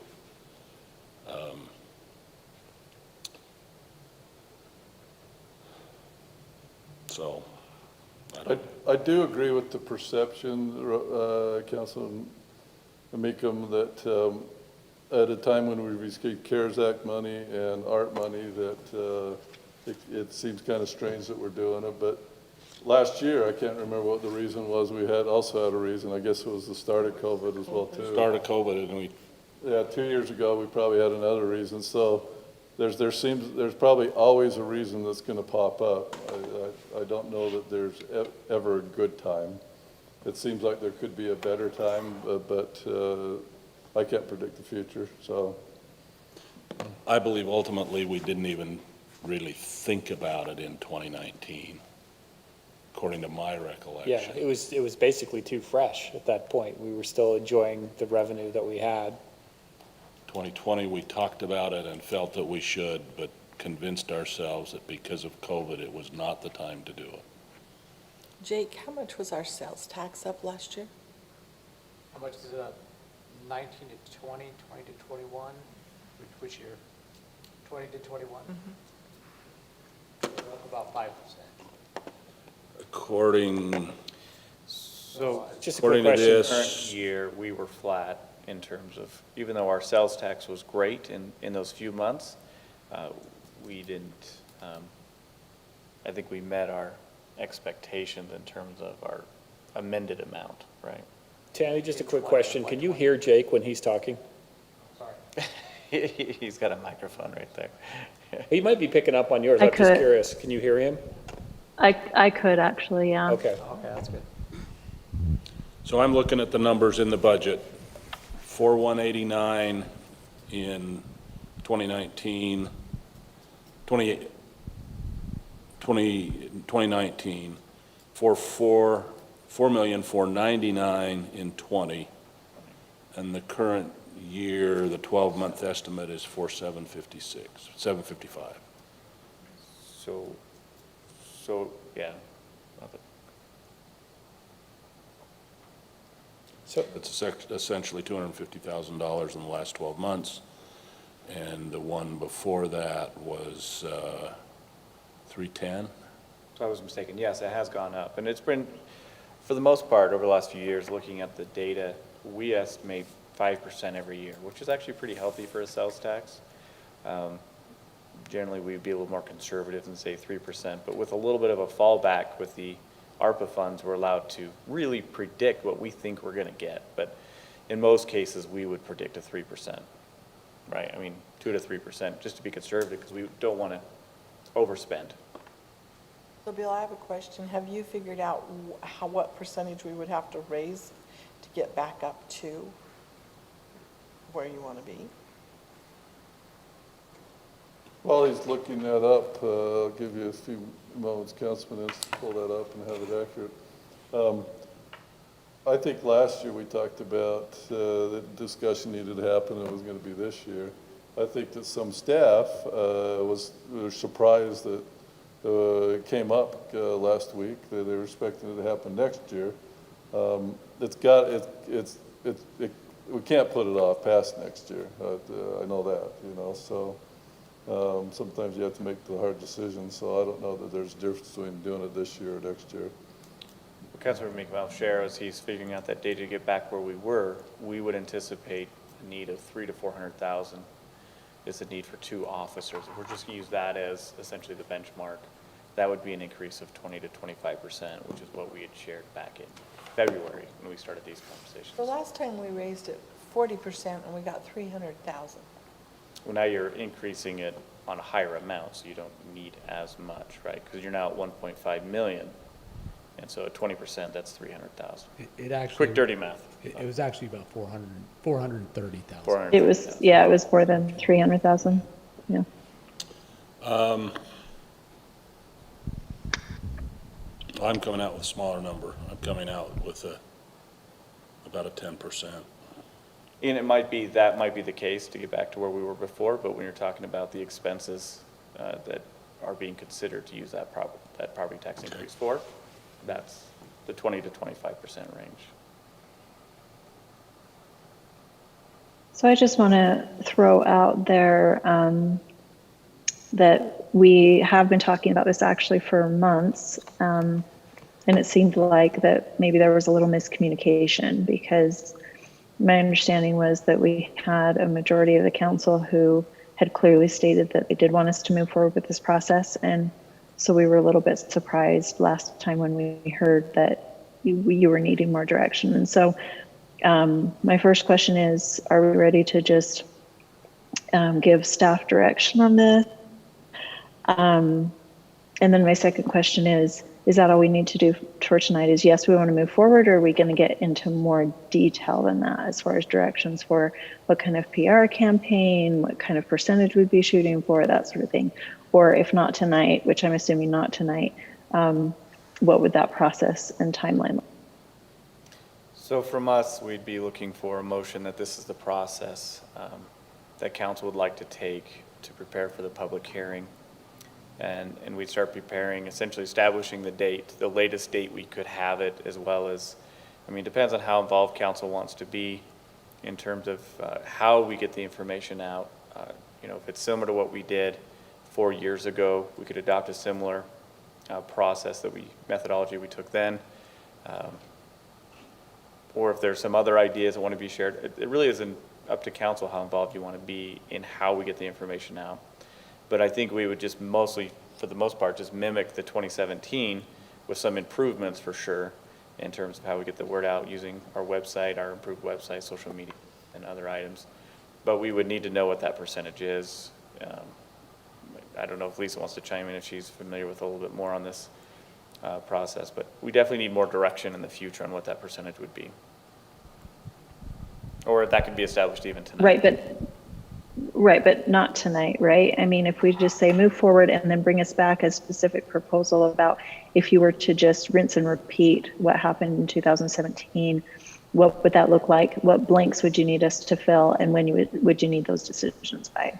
So what we do from here is we'd get together as staff to essentially create the plan and then present that, whether it's at a special work session because of a timing issue, or present it at the next city council meeting. We could do that as well. There's a timing issue for us at this time, and in terms of when do we want the public hearing to take place. Now, if it's prior to the adoption, that could occur in June. That's a tough turnaround time, and I suspect that residents might be feel a little ambushed at that point, but we could hold the public hearing in August and give us some time to get the word out and get the information out. I think that's the latest date that we could consider. So it depends on how fast you want us to go. That would be clear direction we'd like tonight as well. I don't want to go fast. I'd prefer to go August, but I'd like to also have the ability. The one thing I don't want to do is just say, pick a number, and then that's what we're rallying around. I'd like to see a sliding rate impact that shows me what are the step increments and what would that actually yield. Because to Robin's point about it being meaningful, if we just arbitrarily said tonight, 25%, and that turns out to be not enough, I would prefer to just see what that looks like. And then, of course, we've talked about anticipated use of the revenue and what its purpose is. And we would need to make sure that aligns with what is available. Yeah, so be more specific with the plan that I vaguely referenced. It would be essentially establishing potential rates and what that would, how much revenue would be generated from certain percentages. Also at the same time, information in terms of how would that impact be to the average house, right? We'd want that information for you to be aware that a 20% property increase would be a $25 a year impact to the average home in Centerville, right? That's information we would bring back to you in terms of what the plan would look like for consideration. And then, of course, from a political standpoint, this governing body can tweak that up or down, but let's give you just a starting point, and then those decisions can be made. One of the things that, to me at least, is very frustrating about this process, going back to Stephanie's comment, we're closer to people, we get more comments, and yet the impact of the increase of the city tax and the increase that we're talking about is nothing in comparison to the county and the other taxes that they're assessed. They don't have any recourse at the county. It's too remote. And we don't have any control on the county. And it just... Sounds like, Bill, you're giving the lesson learned for anyone wanting to run for office. This is something you will deal with. So I have a question for Lisa, a procedural question, I guess, because on the agenda, this is just a discussion, but it seems like we have a close enough, if we took a vote on this, it would be close, and I think people maybe want their opinion to be able to be heard. So I wonder if it's appropriate for me to make a motion to have people let their voice be heard on whether or not we should move forward on this. Lisa? Yes, I think that's actually what staff is looking for, is a motion, because it's so close and we definitely want to vote. And I think that that's fine under the agenda item, because basically it will just be a vote to say, yes, let's direct staff to move forward with this process. I think, as the city manager has mentioned, we're already behind on the timeline. Again, I think you've already set the public hearing on the tentative budgets for June 1st. I suggest we keep that, and we just slot in the property tax increase along with that. We'll likely table that because we have more time to adopt the budget, but we will have to create the timeline, and certainly we can bring that back to you on June 1st or discuss it at the next meeting as well. Yeah, so I would make a motion for this to be an agenda item. First of all, I would make a motion that we are directing staff to move forward in an expedient manner on the truth in taxation process. That it's basically take what we did in 2017, make some tweaks and fill in the new information, but follow that education process. And that we add this to the agenda for next meeting for staff to just get back as much information as they can for us to get more clear on what we would then be spreading out as education to the community. That would be my motion. I'm ready to second that, Tammy. I do have one question. Did you want to set, when you say like repeat what we did before, are you saying start with a 40% rate, or are you trying? No, just the process as much as we can. So basically, we created really effective flyers for newsletters and things like that. And so I just think that the time spent would be much more minimal than originally if we still have all those materials, because we can just update them. I mean, the story's the same, right? Just put in the new updated graphs. Okay, I'll second your motion. Okay, in commentary on We the have a motion and motion, a second, further discussion. in commentary on the motion, I would be inclined to suggest that we add that the target is to get back to the rate that we ended up with in 2017. Now, we can't exactly know that number because we don't know what the valuations are, and that makes it difficult. But if I redid the math a minute ago, I come up that it's about a 14.5% increase to get back to that number, which was the 17 rate. I think that's a valuable point. I don't know if that needs to change the motion or if that can just be one of the main points that the staff brings back to the discussion for next time, because we'll get more into the nitty gritty, I think, next time. Yeah, and I'll let you know procedurally, I won't have those numbers until about the last week of May. That makes it a little difficult. I won't have that valuation. I understand you won't have that. That's Okay. I've taken note here, it doesn't need to be included in the motion, but that'll be as one of the options that we present to council to consider at the next meeting. Along with 10, 20, 30, 40% increases, just varying options, but we'll look at 14.5, just use that as Okay, a good guess. it was 2 or 3. That's a good idea. Thank you. thanks. Any other comments before I vote on this? Okay, let's take a vote on this. Councilwoman Fillmore, Aye. Councilwoman Ivy, Nay. Councilman McEwen, Aye. Councilwoman Meekum, Nay. and Councilman Ince. Aye. So that motion passes 3-2. So staff, you have some direction on what to do. Appreciate you saying the motion. Thanks, Mr. Mayor. That was a great, healthy debate. Honestly, it really does give staff clear direction and understanding. But I would be remiss if I didn't share with all of you as a council that we have incredible department heads that do a really good job finding the best deal and making sure we keep our costs low. And I just want to share that with all of you. I've seen it. They work hard to keep our costs low, and I think they've done a fabulous job, and they should be recognized for that. Bruce is one of them that does the same thing. Mike Carlson, Kevin Campbell, Jacob, Corey, all of them, Lisa, they all do a great job keeping the costs low to keep our property tax. But in all honesty, it is a struggle.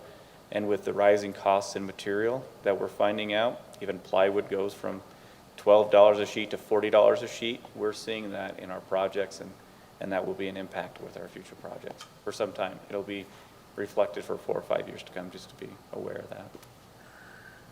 But thank you very much for that discussion. It was great. Thanks. We have a 5-minute break. Sure, we've had a request for a quick 5-minute break, and I think the rest of the agenda won't take as long as that one took, so quick 5-minute break. We shut down the mics, Jennifer? You cursed us by saying it's going to be short. Yeah.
I'm trying to pack 7 people tonight, so no pressure, but let's Trying to move fast. what? You what? Need to pack 7 people to fly out tomorrow. Oh, okay. So you're going to be North granted Carolina these bid tomorrow? awards, huh? How long you guys want to discuss? Summary calendar for everything, summary action calendar. Stephanie? You shouldn't have fought the last one so hard. Jennifer, you ready, I didn't say much of you ready to put us I'm on? sorry. That was cheap. We're on. Welcome, Councilwoman Fillmore. Welcome, City Council Hall and the rest of us. Okay, let's move on to item number 3. This is bid award for the high PUD culinary water line. Do we have anybody who's going to talk about it? Go ahead. Bruce is going to talk about, no, we have Mike Carlson on Zoom. He Okay. is ready Yeah, to I got to present. pull it back open. Mike, you wanted to tell us about this quick? Or as long as you need? Keep it reasonable. That's pretty straightforward. Uh-oh. It's just a Nope, high he's got to water get line closer to that job. mic. Just a minute, Mike. Okay. I don't think there's anything volume-wise we can do, is there, Jennifer? Mike, can you move closer to the mic? Sorry to interrupt. Sure, is that any better? A little bit. Keep getting closer. Keep But- getting close. If you'd be using it like a phone in a minute. Put your face right in and turn the volume up. I'm not gonna turn the recorder on. Is that okay? America's Got Talent. Be one of those guys. You're good now. You're good Doing a lot now. better. Really? You know. No, Kevin asked me to step in and take care of his part. We did receive these bids from 3 contractors to put the water line in for the Hive. That's where the trailer park was at. So we've solicited bids, and they're anxious for us to get moving on. It's interesting to seeing the prices. You earlier talking about price increases. It's huge. I'm seeing, they're telling me that I'm going to be seeing some 13% increases on cast iron and stuff like that. But we did retain pretty good prices for both the materials and the labor, is what me and Kevin has felt. So we're recommending to move forward with this and get these guys happy down there on the Hive. Well, I would motion that we award the project to Six Star in the amount of $142,893.75 for the culinary water line for the Hive PUD. Second. Got a motion and a second. Further discussion? Let's do a roll call vote with the amount that we're dealing with. Councilman Ince? Aye. Councilwoman Meekum? Aye. Councilman McEwen? Aye. Councilwoman Ivy? Aye. And Councilwoman Fillmore? Is that an aye? Did we lose her? It was. Did you miss it? Yeah, I got her now. Can you guys hear me? Yeah, got you now. Okay. All right. Aye. That motion passes 5-0. Okay, item number 4, this relates to the Hive again. This is Hive PUD culinary water line materials and parts. Mike, anything else to add on this one in addition to the last one? Just maybe a little clarification on, with Mountain Lands, they actually forgot a few items, so we had to kind of disqualify them on that, which made Ferguson low, so that's kind of why you're seeing that one. Mike, I do have one question for you. The last one was a set amount. This one says, 90,000 plus tax. Why the difference? Well, we have to pay tax on anything that we have a contractor put in. So, yeah, I mean, these are all without tax prices, so when we order the stuff, we have them add tax on top of it. It goes back to previous administration on how they wanted us to do that, so we don't show tax. I'll interject here, Mike, and share. That's one of the items I identified when I came on, is we weren't, Big T Recreation for Island View Park, we were actually not paying tax on the items we purchased. It was state bid, but when you have someone else install it, you actually are required to pay the tax on that item. So we actually went back and paid that Big T, but I suspect there might be others. We're just going forward, we're now paying tax on materials we purchase, which is installed by a contractor. If we installed it, we don't pay any tax. So that's the difference between the two. Okay. Correct. That's a good clarification. Thank you. You're welcome. Good Yeah. catch, actually. That's a great catch. That was a good catch. Any other questions? A motion then? I'd make a motion that we approve the award of the water line contract to Ferguson for the Hive development at $90,806.05 plus tax. Second. Have a motion and a second. Further discussion? Let's roll call vote with the amount. Councilwoman Ivy? Aye. Councilman McEwen? Aye. Councilwoman Meekum? Aye. Councilman Ince? Aye. And Councilwoman Fillmore? I heard it. I heard it, aye. Did we change our Did you volume? guys hear me that time? You don't need to whisper anymore, Councilmember Fillmore. We're just catching a portion of it. We're not hearing the full thing. It's like it's only catching part of Turn it. on your mic and wait a second and then talk and then turn your mic. There back might on. be that delay. Just, There's a delay on my unmuting, huh? yeah, just do like three ayes every time. We'll catch one of them. I. Exactly. She said aye for the next three. Got it. Right. This is so strange to me because for 14 months I've seen your names on the screen. It's easy to call your names. Now I have to remember who you are again, so it's crazy.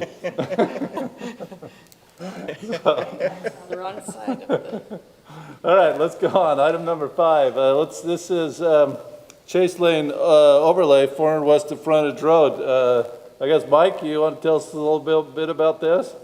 Yeah, I can give you a little bit more input on this. It's a 3-inch overlay from, like you said, from Fourth West down to the frontage road.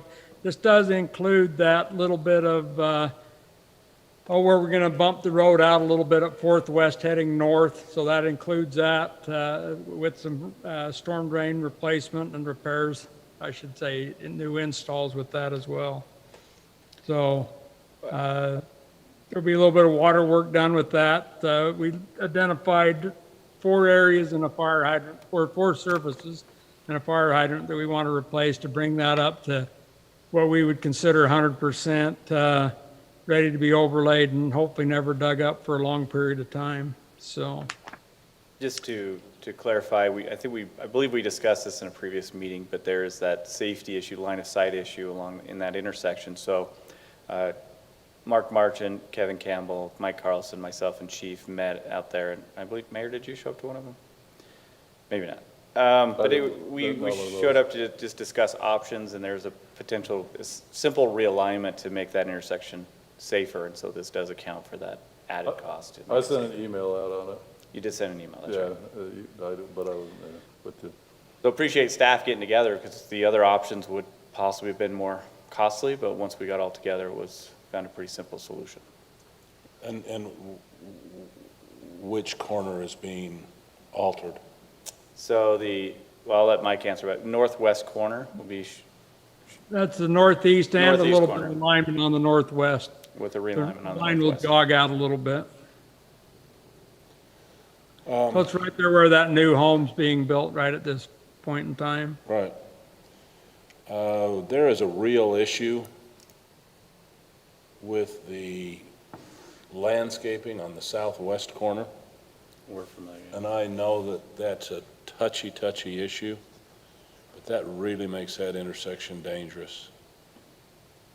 I think what we're hoping too is by moving the cars further west, that some of that, Councilman Ince will go away. We're hoping, but, there is still that problem. It's not gonna, it needs a little bit of both to take care of that problem. Okay. any questions for Mike for a motion? I would motion that we award the project post out asphalt for $337,655 for the 400 West to Frontage Road project. Say I'll that second again? that. Say again, I think you said post asphalt, 337,655. Correct. Item number 5. Councilman Ince, is that what you're wondering?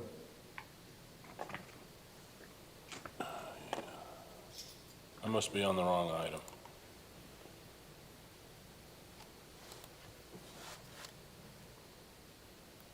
Okay, yeah, Good? I'm good. Got a motion by Councilman McEwen and a second by Councilman Meekum. Further discussion? Let's vote. Councilman Ince, Aye. Councilwoman Meekum, Aye. Keelan, Aye. Councilwoman Ivy, Aye. and Councilwoman Fillmore. Aye. Hey, perfect that time. Thank you. Motion passes 5-0. Okay, this is item number 6. This is another bid award, Crack and Slurry Seal Project 2021. Mike is still hanging out with us. You want to tell us about this one? Yeah, it's just the general maintenance that we do of our roads every year where we go out and crack seal and then we do some overlays as well, various spots throughout town. So not a whole lot with that one, pretty easy. Perfect. Questions for our Public Works Director? Motion then?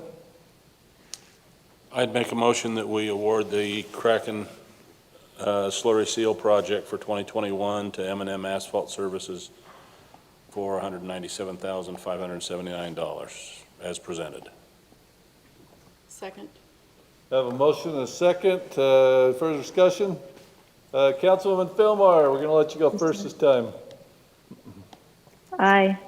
Excellent. Councilman Ince. Aye. Councilwoman Meekum. Aye. Councilman McEwen. Aye. And Councilwoman Ivy. Aye. That motion passes 5-0. Item number 7. This is the municipal code amendment regarding park strip landscaping and hardscaping. Is this, did we wake you up, Councilwoman? Or, sorry, Attorney Romney? That woke you up when I called you Councilwoman, didn't it? Yeah, I can't wait to have a vote. Yes, thank you, Mayor and Council. This item was requested by Councilmember McEwen as well as some other city council members that agreed to bring some proposed amendments to our municipal code to allow some hardscaping in the park strip. And so there was a committee of staff members, including the Public Works Director, the Streets Supervisor, the Drainage Supervisor, Community Development Director, the City Manager, and City Attorney. So we all got together a couple times on Zoom and talked about this issue and have prepared a proposed ordinance for your consideration. Currently, we're proposing a very limited opening, but allowing either landscaping in the park strip throughout the city, other than the Parish Lane Gateway area. But you can either have landscaping, and if you have landscaping and plant material, you need to comply with the zoning code, or you can have a combination or hardscaping. But we're just recommending that we start slowly, and that hardscaping is limited to decorative rock of a diameter of 1.5 inches to 6 inches. And we started out with this recommendation. Obviously, the council can move some of the prohibited items to permitted, but the reason staff went with this limited recommendation is that some of the bark and other materials can get into the storm drain system. So we want to be careful that we're not putting items that might float away in a rainstorm or, you know, just blow into the curb and gutter and get into our storm drain system and cause additional costs for the city. Staff is also not recommending any kind of concrete, asphalt, even brick pavers. And the reason for this is because, as you know, in our park strip, we have a lot of utilities and we have to access those utilities. And it was felt by the committee that these items would increase the cost of repairing some of those items in the park strip. And it's difficult to sort of match the brick paving if you've ripped some out. Now, there was some discussion with the city engineer that, you know, asphalt and concrete may not be more expensive than landscaping, but still the committee thought that it was reasonable to limit that at this time. I do think it's important. We did debate whether to open this up throughout the city or to just limit it to residential, but some of the thoughts and conversation was that, you know, some of our commercial areas and on the west side is where it makes the most sense to reduce water usage and allow some of this type of decorative rock hardscaping in the park strip. And so staff, this draft is recommending that this will be allowed in all areas of the city, residential or commercial, except for the Parish Lane Gateway area, which is along Parish Lane over and across I-15 and up to Main Street. So let me just share my screen. I will put these edits up for you. And can everybody see that? Yes. Are you awake? Yep. Yes, we got her. Okay, so you'll see here that this is the main area that we're proposing the edits, where it used to say, you know, park strip ground cover and plantings, and it required plantings in the park strip, except as otherwise decided by the Public Works Department. So we're recommending that we take out that discretion, because there wasn't really any objective criteria of who gets to put rock or whatever. It didn't even designate what could be permitted. So I'm suggesting we take that discretion out and we just say, look, it's the same rules for everyone. You can put decorative rock, or you can put landscaping, or you can put a combination. And we're not going to have this streets department deciding who gets it and who doesn't, which is sort of like if you drive down Main Street, you'll see the lack of continuity. Not that all of those are legal and permitted.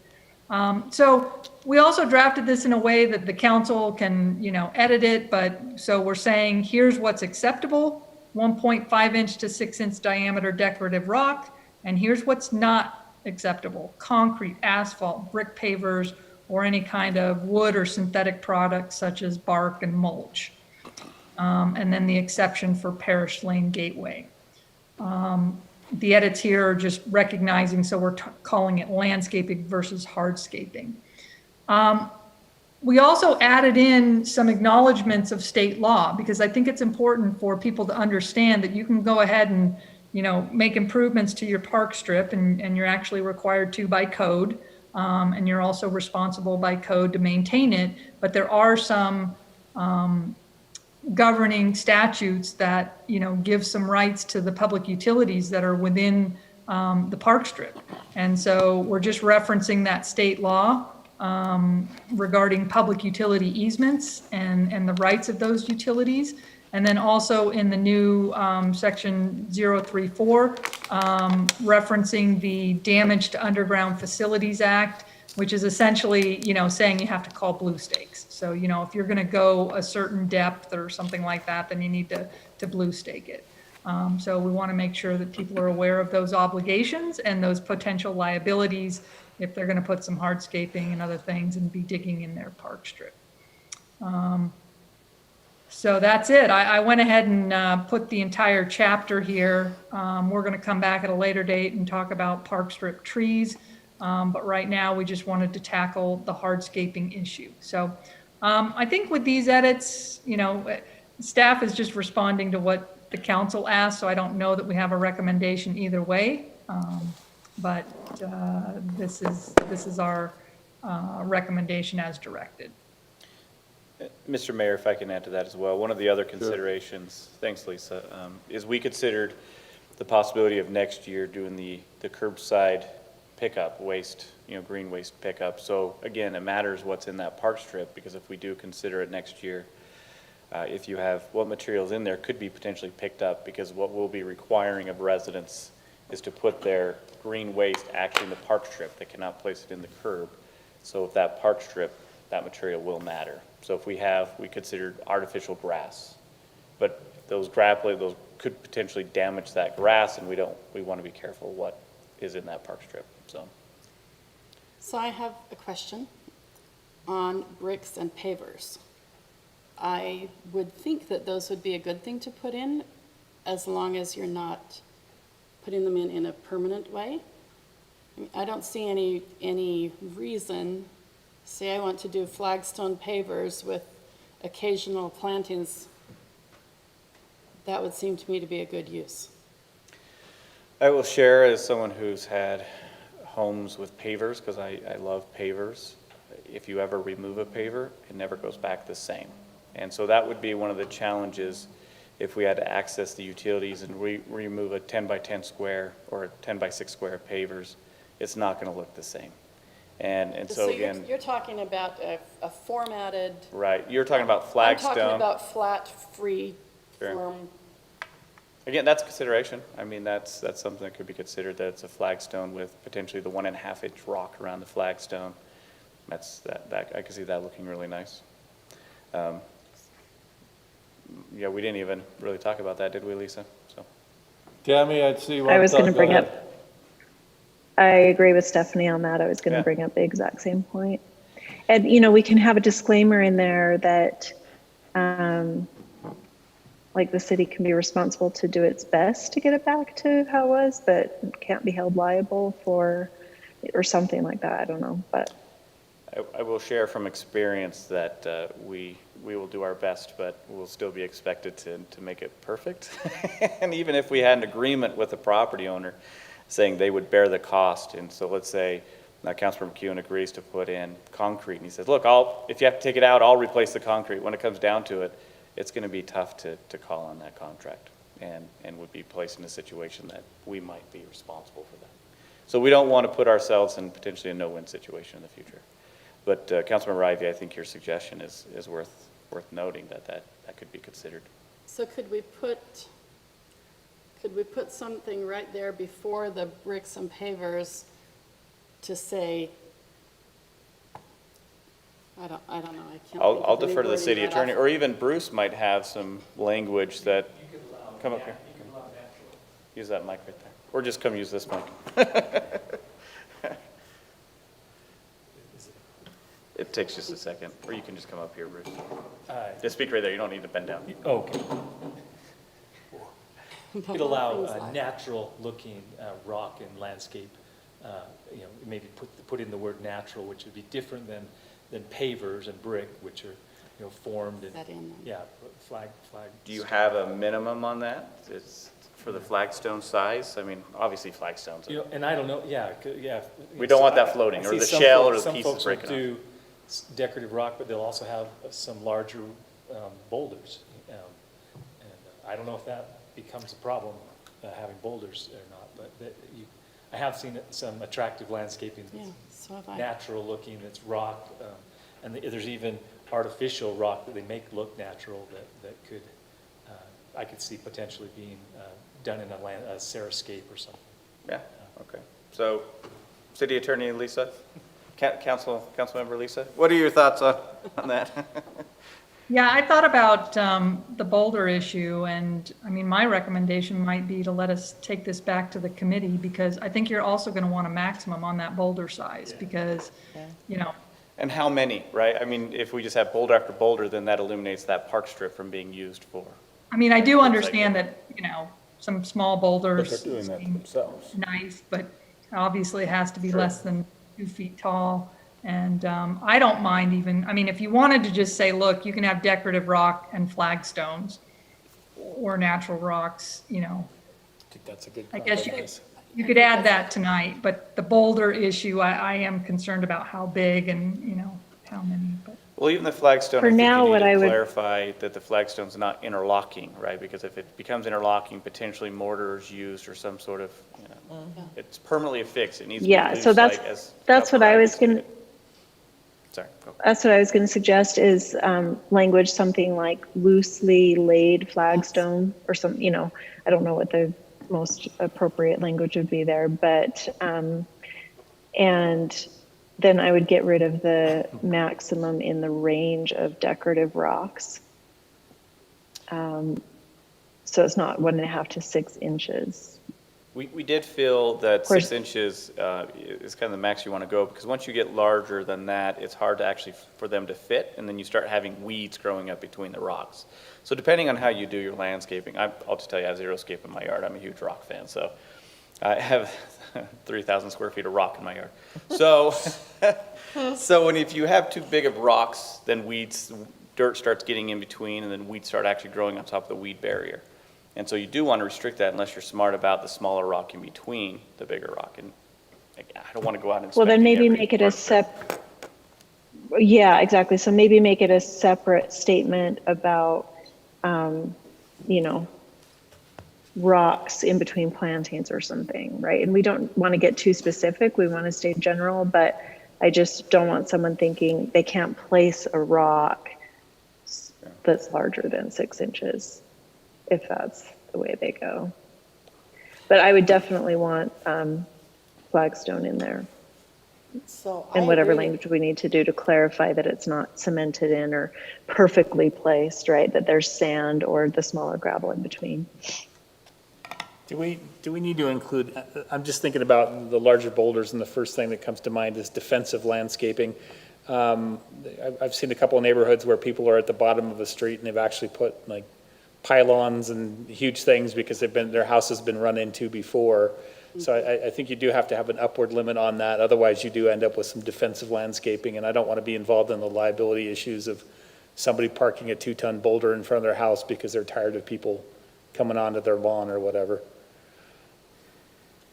I agree with everything everybody said, and I'm all for the going to the zero scaping and saving water. As the crossing guard, those rocks that you're going to put on there come out onto the sidewalk, and when my kids hit them on their bicycles, it's disastrous. And even the junior high put rock on the side over there. I can't tell you how many kids have come around the corner and hit the rocks, and it stops them dead on. And the rocks, for some reason, they jump out of that. They do not stay in there off the sidewalk. And I get there and I clean the sidewalk and I turn around and here's 3 rocks that I'm trying to put back in so I don't turn my ankle on. So you have both of those issues as if people are walking and those rocks have gotten knocked out. Is it going to give us a bigger liability if people do turn their ankle or if the bicyclists get hurt on them? I agree, because where I turn my light on there by across from the junior high, we have the grass and it's behind the fences. Those people don't know when their sprinklers are on, and they don't know if they've got a broken one for months. And so it would be really nice for that to be zero scaped. But yeah, I really worry about the kids coming down something like that with the rocks. I like the flagstone idea better because those rocks do not stay in the park strip. Yeah. And from a runner's perspective, because we Right. long ago did not, have an ordinance for wide enough sidewalks. Right. If you're running with a buddy, often one of you is going off into the park strip regularly. And so, I'm all about the rip the strip. This is a great idea, but I much actually prefer encouraging whatever it can be a reasonable balance between some of the nicer looking flat surfaces such as flagstone versus the landscaping rocks. For the reasons that Robin just said, and for the reasons that I just said, it just doesn't give you much forgiveness for using the park strip as increased space on the sidewalk. And that's the other problem. So especially in our commercial areas. In our commercial areas, I would maybe even want to consider, for quality of our city, requiring something like a nicely laid, beautiful flags. Well, and the other thing is, if you're letting boulders there, if anybody does tip over on their bicycle, you've got a real head injury. Now, like I said, I'm the crossing guard, but that's my, No, those are my children you're messing with. It's a great perspective, because I wasn't thinking about the rocks leaving. I know I have a couple of dogs who like to, neighbor dogs who like to dig for gold around the mailboxes and things like that. So I'm things are telling going to you, migrate for sure. They just come out. They literally hop out themselves. It is amazing to me. I walk from my car out to the main street and I come back in and there's 3 rocks on the sidewalk. Well, And maybe theirs are all maybe if about- they wouldn't water them so much, they would, I don't know. Maybe somebody's throwing rocks at me. I don't know. Well, it sounds like this needs more work then, unless we had language that worked. I think this is great discussion in terms of, this really is the leaping off point, right? Staff, we just want to make sure we vetted it and make sure we're all on the same page. But of course, it can be altered or changed, and that's what we needed here was this conversation. And we can go back and look at it a little bit more and have Bruce involved as well. I don't think, we included him on the first meeting, but the second meeting, we didn't include him, so. My And, only and I comment- would just along, sorry, Bill, I'll just Go ahead. be quick. Along with reconsidering what we've said as far as the benefits of the flat surfaces, I would just want a very serious consideration of the pros and cons. I know that when we're looking at it from Public Works perspective, it's all about ease, right? And not being responsible for fixing something that looked beautiful in the first place. But from an every single day perspective, it's about, we want it to look as beautiful as possible. And the flatter it is, the better, in my opinion, level with the sidewalk. So I would love to see brick pavers be an option if we can have the language be such that,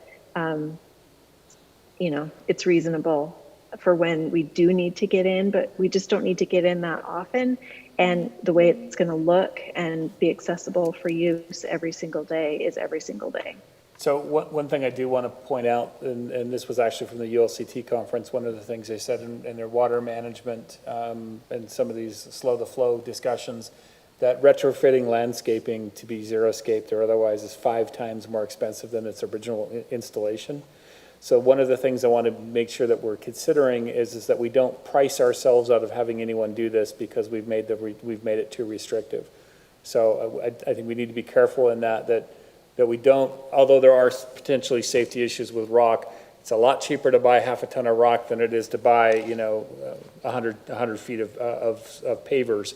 So I think we need, if the goal is reducing water wastage in the park strip, we need to be sensitive to what it's going to cost people to do that. So I just want to make sure we don't price ourselves out of having anyone do it.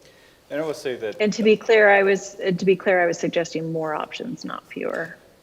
Yeah, I'm just I agree with you, Tam. I wasn't sure where we landed on decorative rock. I didn't want that to come off because that's a pretty effective option for some people at certain budget levels.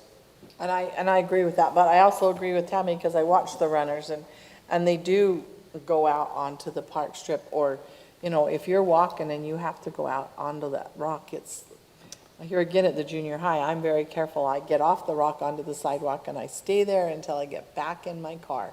They hate picking me up off of Main Street. I'll say one of the priorities from this is just that preference as the homeowner and what you want to see in your yard. And knowing that runners use my park strip, I might use bigger boulders to ensure they don't run in my park strip. I'm kidding.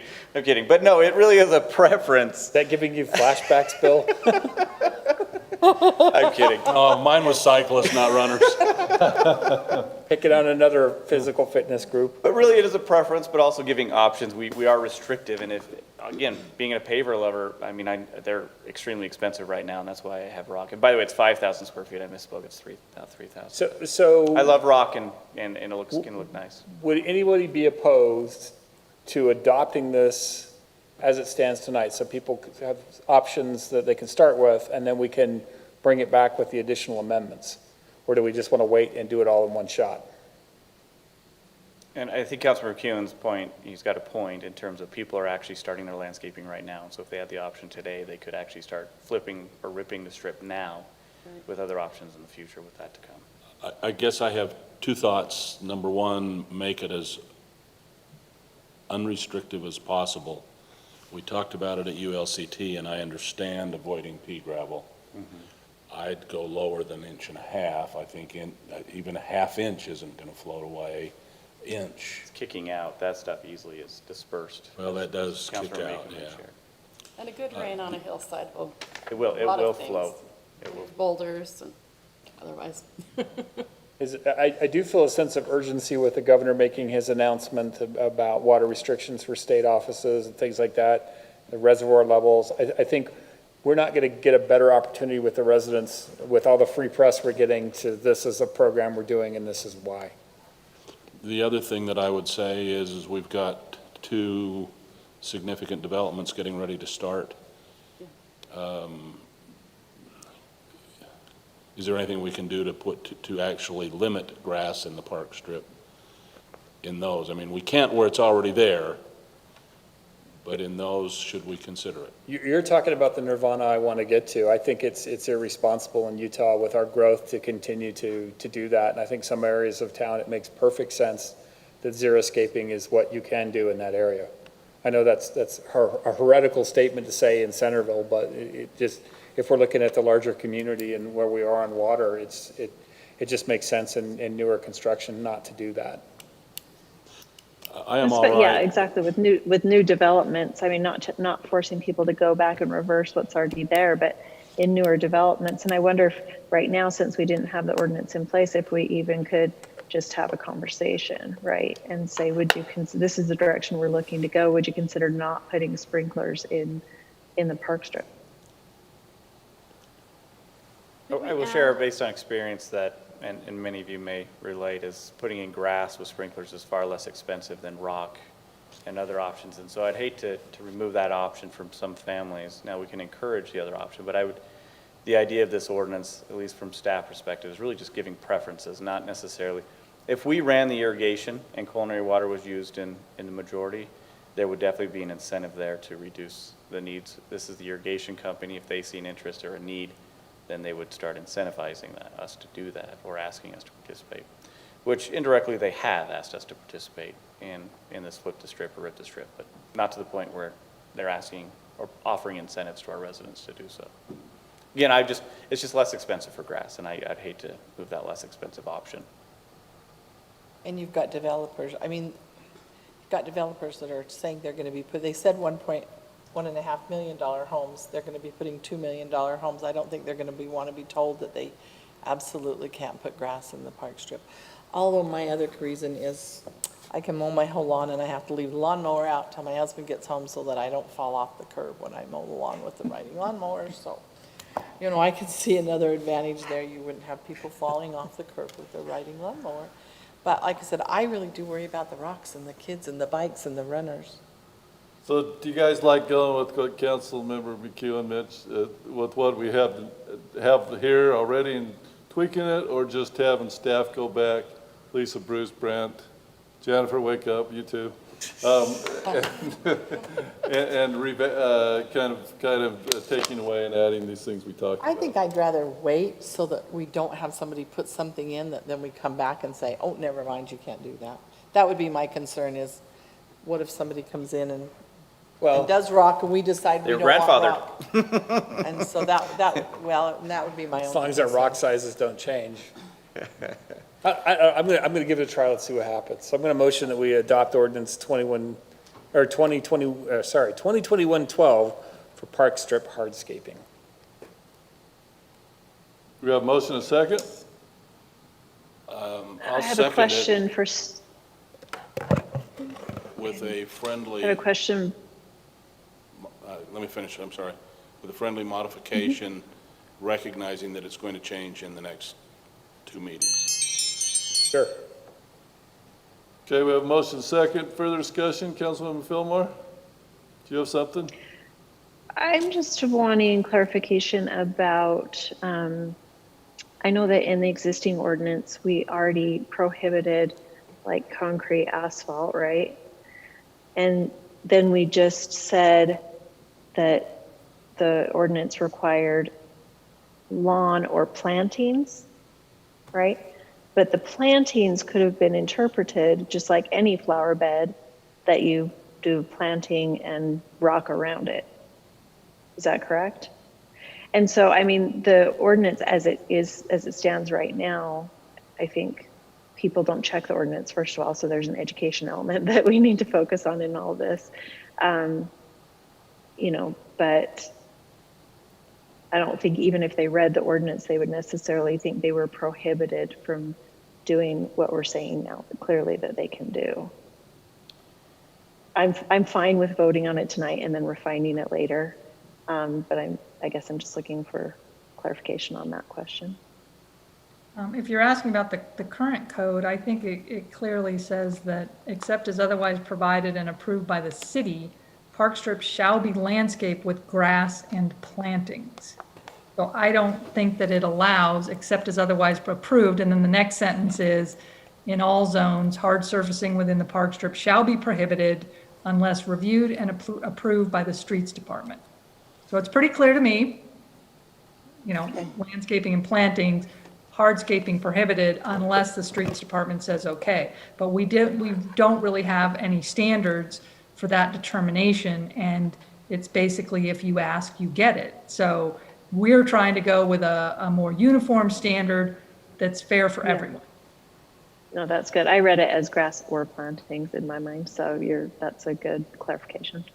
Yeah, so I agree with having us move forward and then tweaking it. And then again, what I would add to the discussion is making sure that we're including those, like George said, taking advantage of what's already happening around us, but making sure we're including informational, educational efforts as well.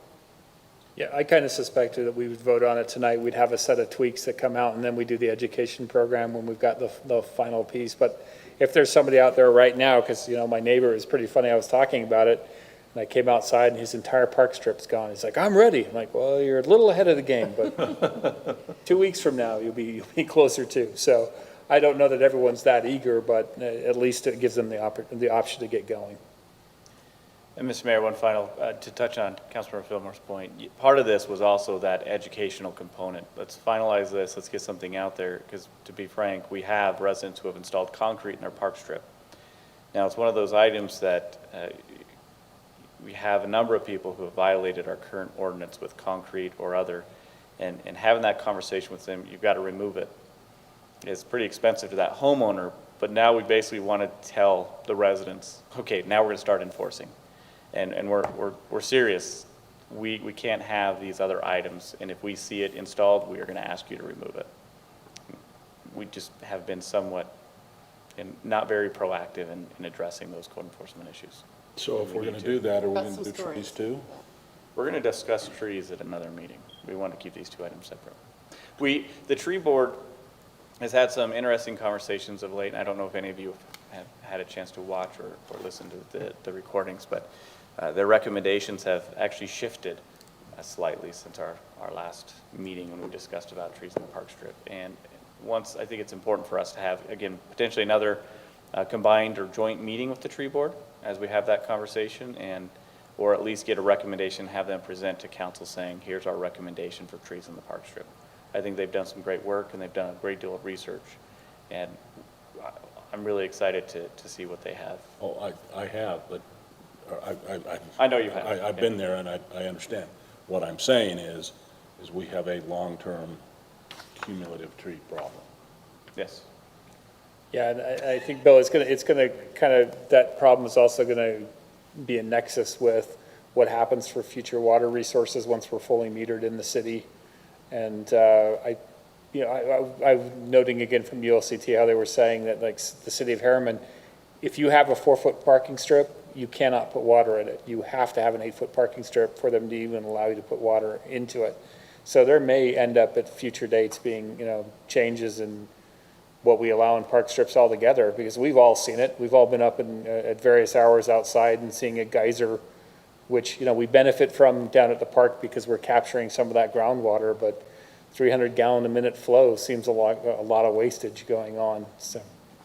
I will share that the irrigation company, we got the letter and it said, if you use too much water, we're shutting you off. But we have the new meter, but we were never told, we haven't been told what that allotment is. And so we're pretty excited to see when our water gets shut off. Luckily, I have 5,000 square feet of rock, and I'm going to be adding more rock at this point, so. Takes a lot of water and rock to get rid of it. Yeah. All right, so we have a ordinance Motion and a second. with the second by Councilman Ince and a friendly amendment to it. So let's vote. Councilman Ince. Aye. Councilwoman Meekum.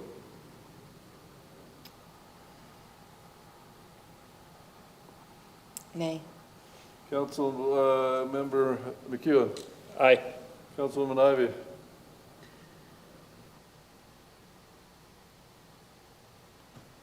I don't know.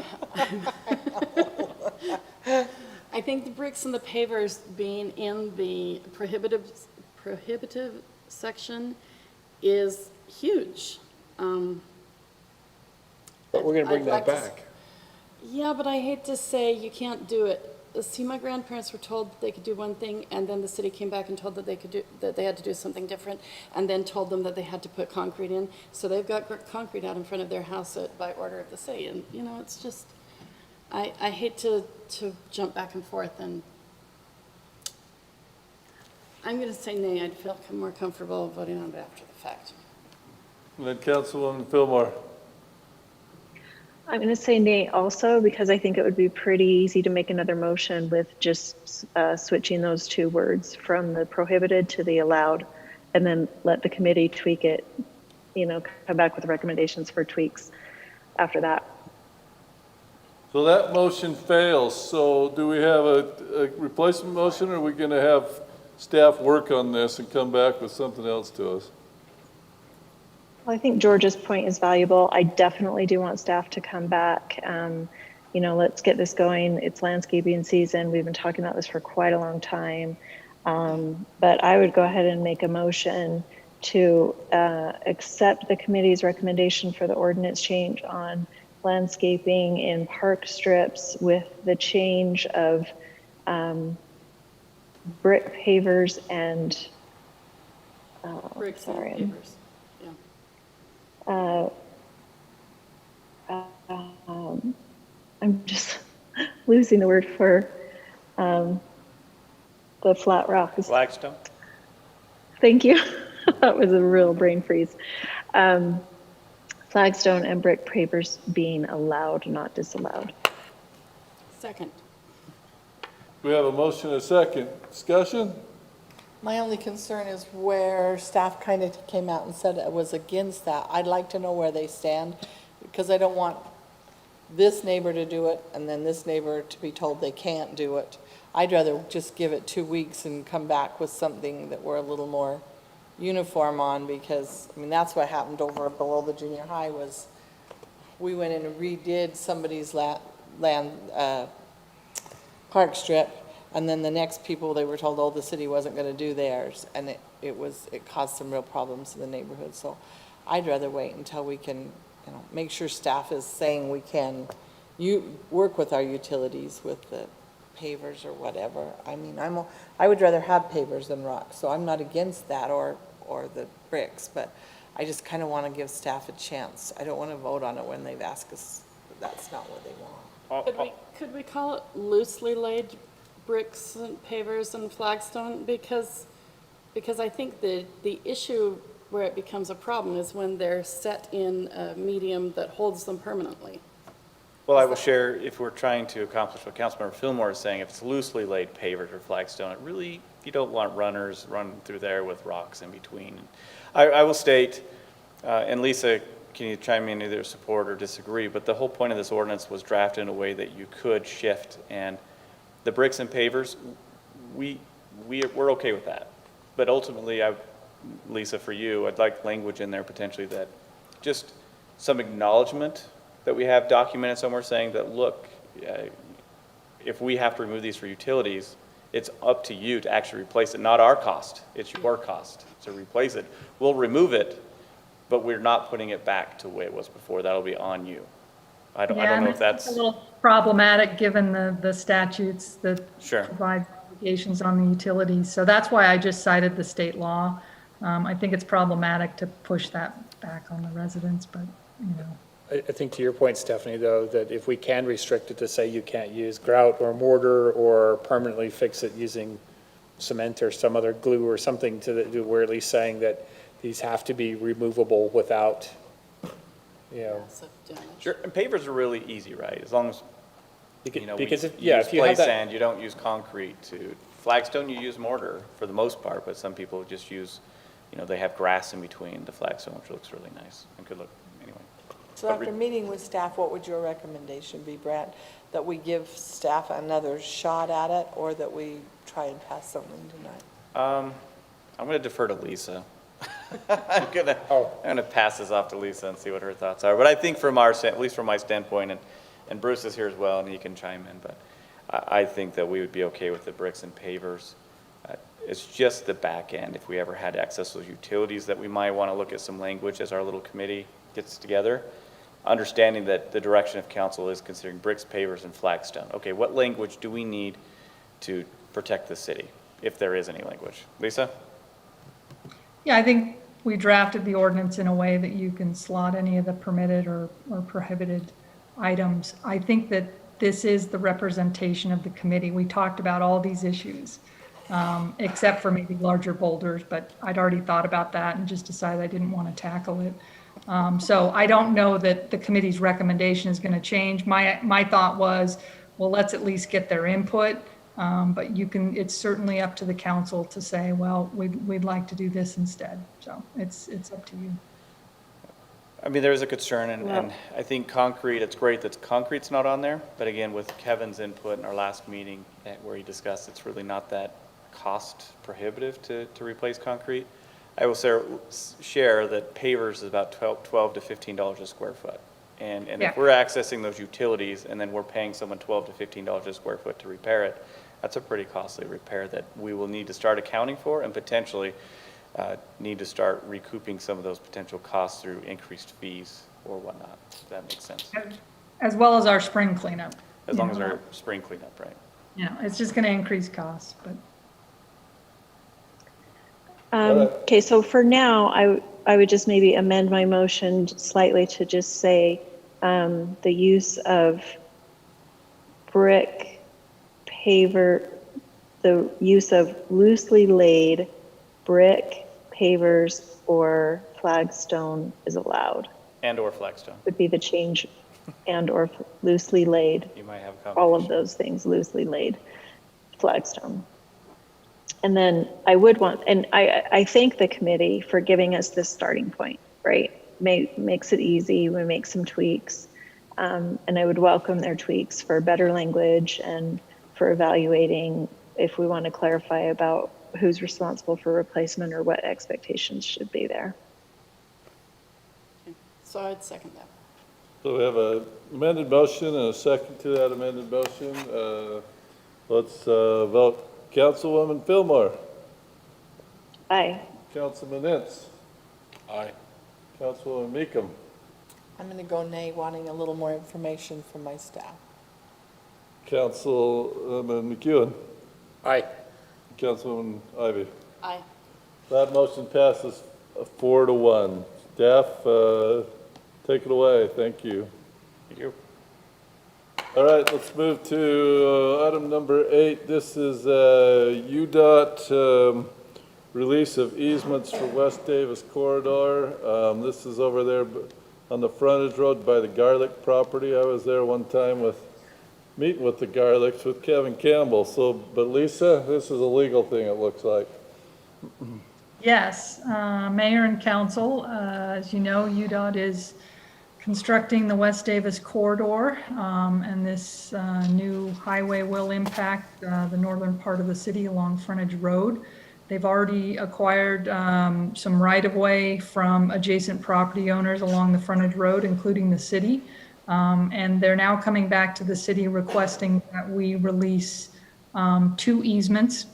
One easement is a drainage easement across the entire parcel A adjacent to the Woods Park PDO. So this is a 80-foot wide drainage swale that I believe UDOT is in the process of acquiring, or they have already acquired the entire parcel A from the Woods Park PDO.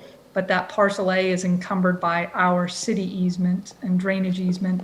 So they're requesting that we release this easement, and they are not proposing any compensation for that easement because they are going to handle the drainage that the easement was first required for. So they're going to be handling the water, so their position is that there's no compensation for that. Then there's also another easement that they're requesting the city release over the Garlic property. Again, this is a fairly wide easement. But this easement is for more than just drainage. I think it's also a pedestrian pathway and public utility easement. And UDOT is offering $9,000 to the city for that easement. And we have negotiated similar language in these easement releases that we put in the right-of-way contract with them when they actually purchase property from us, that they would not increase the flooding hazard and that they would, address and repair any city property or landscaping that they impact. Not that that is necessarily relevant on these easements, but we just use the same language. So Staff is recommending that the city council approve the right-of-way contract and relinquishment of easements to UDOT as proposed. And I did tell UDOT that they didn't have to come to this meeting because it was sort of a rerun of what we've already done in releasing and selling them the property for this project. So anyway, that was probably a good call now that it's 9:45. If you do have questions for UDOT, we agreed that you could table this and they'll just come to the next meeting. But I think that this is a reasonable approach, and we are getting some compensation. Originally, they didn't offer anything for these release of easements. So I think it's a reasonable offer. Questions for Lisa? Thanks to Lisa for leading this. She's actually done a really good job working with UDOT. Appreciate her ensuring that UDOT acknowledges our easements instead of us just freely giving them up. So I appreciate Lisa on this one. Well, I would motion that we approve the right-of-way contract and the relinquishment of the easements for the city easements for UDOT for the West Davis corridor. Second. Well, motion by Councilman McHugh and a second by Councilwoman Ivy. I'm doing Councilman Ince. Aye. Councilwoman Meekum. Aye. Councilman McEwen. Aye. And Councilwoman Ivy. Aye. Councilwoman Fillmore. Aye. That motion passes 5-0 at the big yawn. So item number 9, Bruce, you've stayed here the whole time. Do you want a chance to tell us about a little bit about the niche wall? Yes, council had asked if I would come back with a conceptual plan of a cremation garden area, incorporated future growth and opportunities for cremations.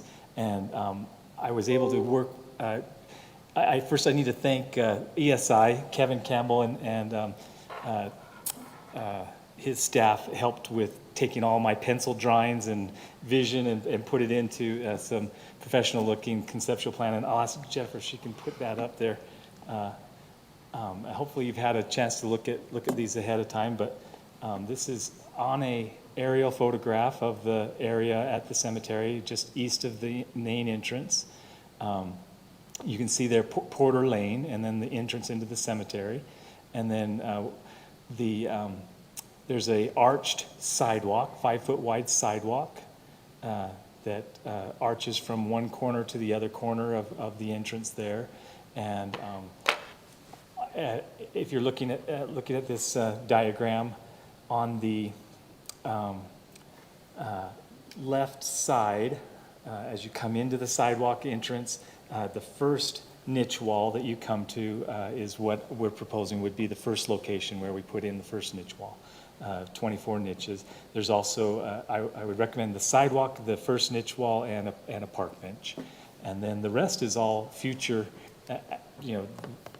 depending on how popular these are, how quickly they sell, and there are coping stones that line the west side of the sidewalk that are possible niches. There's locations for other niches. There's also boulders that have niches cored into them that are possibility into the landscaping. There's a string of 3 niche walls that could also accommodate what's called an ossuary, if we choose that that's something we want to offer as a different type of place to remember your loved ones, and it's a more affordable way also. But this is the conceptual plan, and if you have any questions, I'd be happy to answer them, or we have other pictures of ossuaries and coping stones and things that I think you saw those probably in your council packets. So unless there's other questions, this is the conceptual plan that we're going to move forward with your blessing. I think it's great, Bruce. It's a good plan. I'd also like you to consider the same thing up at Freedom Hills Park for the interment of veterans. Yes, that was That's a good thought. mentioned. Yeah, That's it's a good thought. I think So we've had, Tana looked into the number of veterans that are buried. Of course, we'd include spouses in that, and so we'd see what the demand is, just get an idea of what the long-term No, it was a great idea by Councilor McEwen, and so we are running with it. I look forward to it. I think between what Bountiful's done in their park and what we've done up in Freedom Hills, I think if we give the same extension to the community as a whole, because they've taken care of us and recognizing our veterans, I have no problem in doing the same. You know, and along those lines, one of these niche walls or something could be also dedicated to veterans if we thought that was a better place for people to do it at the cemetery versus at a memorial. But either way, I don't know, the view at Freedom Hills is pretty good. well, and there's more space. We have much more. We have a lot of hillside and a lot of space at Freedom Hills to do things like that too. So, yeah. It's not that we're trying to keep up with what Bountiful did, because Bountiful's beautiful for all 5 cities in Davis County, but, you know, in South Davis County, but having something like that up at Freedom Hills would be really nice. And as far as I'm concerned on this, Bruce, thanks for presenting it, and just for us to look at and involving us in it. You were going to say something? Any other direction from council or okay with this conceptual plan to move forward that way? Okay. Will it pay for itself? Yeah. As a matter of fact, the niches will. We won't start planning for a second one until after the first one's I was sold out wondering and paid for with itself. the sidewalk and everything, if in the long run, we feel like it will pay for that, all of it? For sure. If we do those coping stones and those other things, that it will. Right now, the cemetery is going to be getting it's got some broken curbs and gutters and so the roads in need of repair.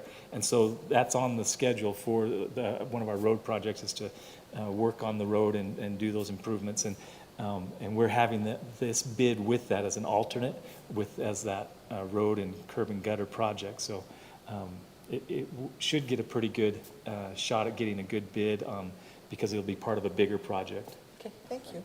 Yeah, the only thing I was going to clarify is not necessarily competing with Bountiful on their cemeteries, is since they've put together a very nice Veterans Memorial Park, I feel honor bound to support them if they want to inter someone at Freedom Hills. I don't think, number one, we'd have the volume to restrict it to just Centerville residents, but if we have veterans in the area who wish to be, placed up there, I think that would be a great memorial ongoing. Yeah. You know, I think at that memorial, that's one of the things they found. Originally, they were trying to get lists and names and trying to decide, a current resident or a resident at time of service or a family member of a resident, and they decided, let's not worry about where they're residents. If someone wants to honor a veteran, they buy a brick and they honor them, and it doesn't matter where they served or when they served or where they lived. And I think that's a good way to go about that is if someone wants to be a part of our memorial and they're a veteran, we accommodate that. Yep. Great, Bruce. So, Job. Bruce, Well done. just a Go couple ahead, questions Tammy. really quick. Where are the pictures from? It's the Larkin Cemetery. I think it's the Sandy. Let's see. It's 106 South. Up there on the east side. Up on the east side of Sandy. It's Yeah. they call it Wasatch Lawn, or is it? I'm not sure. Larkin Sunset Gardens. or something. Larkin It's Sunset like Gardens. 106 and Larkin about Sunset 30th Gardens. East or And 33,000 they call East. theirs the, I think they call it the Atonement Garden. Yeah. We would call ours something like a cremation garden or something. Yeah. Yeah, so the drawing looks wonderful. The pictures help a lot. As far as direction, I would just say we really want, in my opinion, this to be a beautiful, peaceful, high quality, warm, natural feeling kind of spot. And so as far as like pulling all the design, I mean, this is basically a professional stone and rock garden, right? So just as far as pulling all the materials together and actual designs of the niche walls and everything else, would you be hiring a landscape architect to help choose those materials, or? That's a good question. I actually already have researched out the materials, and actually most all of it will be granite. The boulders will be probably sandstone because they can be cored easily. And then the benches will be granite. You've already seen and decided on the niche walls, so I think we would stick with that as we went to future niche walls. We'd match that with the granite and of course concrete sidewalks. So I'm not. I think with the help of ESI engineering and the experience that we have, I don't think we need to spend extra money on having another architect help. Okay. Were you, just in looking at the pictures, just to get a feel, were you going to be doing something like a acid wash stamped concrete to warm it up like we're seeing here? I hadn't planned on that because of it's part of the sidewalk that comes up the street on the other side of the cemetery, and I thought we'd just match the sidewalk there. But we could certainly look at that if we wanted to do that. I don't know that we have any other stamped concrete around there, so it could be its own standalone, and we just make it different. But again, we're looking It's really at, the kind of thing that, go ahead. at cost too, just being able to get the sidewalk and the initial wall in too without having to go outside of the budget that we have within our, I think we're using general fund money. We're using general fund, and stamped concrete, I think, would triple the cost of the concrete. It's not a huge section, but it would, I suspect, triple the cost. But to Tammy's point, where it is a specific feature we're adding, and that's a visual that you're stepping off into a different section. It's not just a continuation of the sidewalk. Yeah, no, I think that's a great idea. It'll be our main entrance into our cemetery. It's what everyone will see it. We can look into the cost. We are using general fund. It might require coming back to you for an amendment to make it happen. We can look into it. Well, and even just acid washing, right, versus stamp, but just a warmer, richer, set apart kind of environment rather than just White concrete, sure, yeah. a cold concrete. Really can make such a huge difference in how it feels to be in that space. That's a good point. We'll want to do that around the niche walls themselves because they have a border or walkway around the niche wall, and I've blended those into the walkway, so we'd want to do it with all of it. I wouldn't want patchwork. Well, and that's why I bring it up, because it's those design details that make such a huge difference that unless you're in that field, you might not think about, and then you'd really get such a different result. So for instance, I brought this up when we saw the picture the other night when we talked about this, and I was shocked to see these gorgeous granite niche walls against just straight plain old concrete. It didn't work. So I would definitely want us to look at doing that, because then we saw other pictures that had a very, very different feel with colored or acid washed concrete instead. Yeah. Okay, thanks for considering that. You bet. Councilmember Fillmore, we do consider these things, but we also consider costs. So if we have the support to consider these things, then we absolutely would pursue it, right, Bruce? I mean, we've talked about various ideas, but we also try to just be mindful of cost. So what are you saying there, that we'll just find the best thing? Or We're torn, because we want to go above and beyond, but sometimes we only have so much funding to do so. Yeah, I feel like it's pushing the envelope to go with the whole garden, but if you want to go more, I'm all for making it. As a matter of fact, I wouldn't mind buying a few of those niches myself. So. Right. Exactly. So no, that's great that we have the support to consider it and bring it back to you, so we're happy to do so. Thank you. Thanks, Bruce. Thanks for being our trial audience. Oh, you have to stay, as well we have 2 more hours left. Who's this we you're talking about? He's got a mouse. All right, Mouse in my pocket.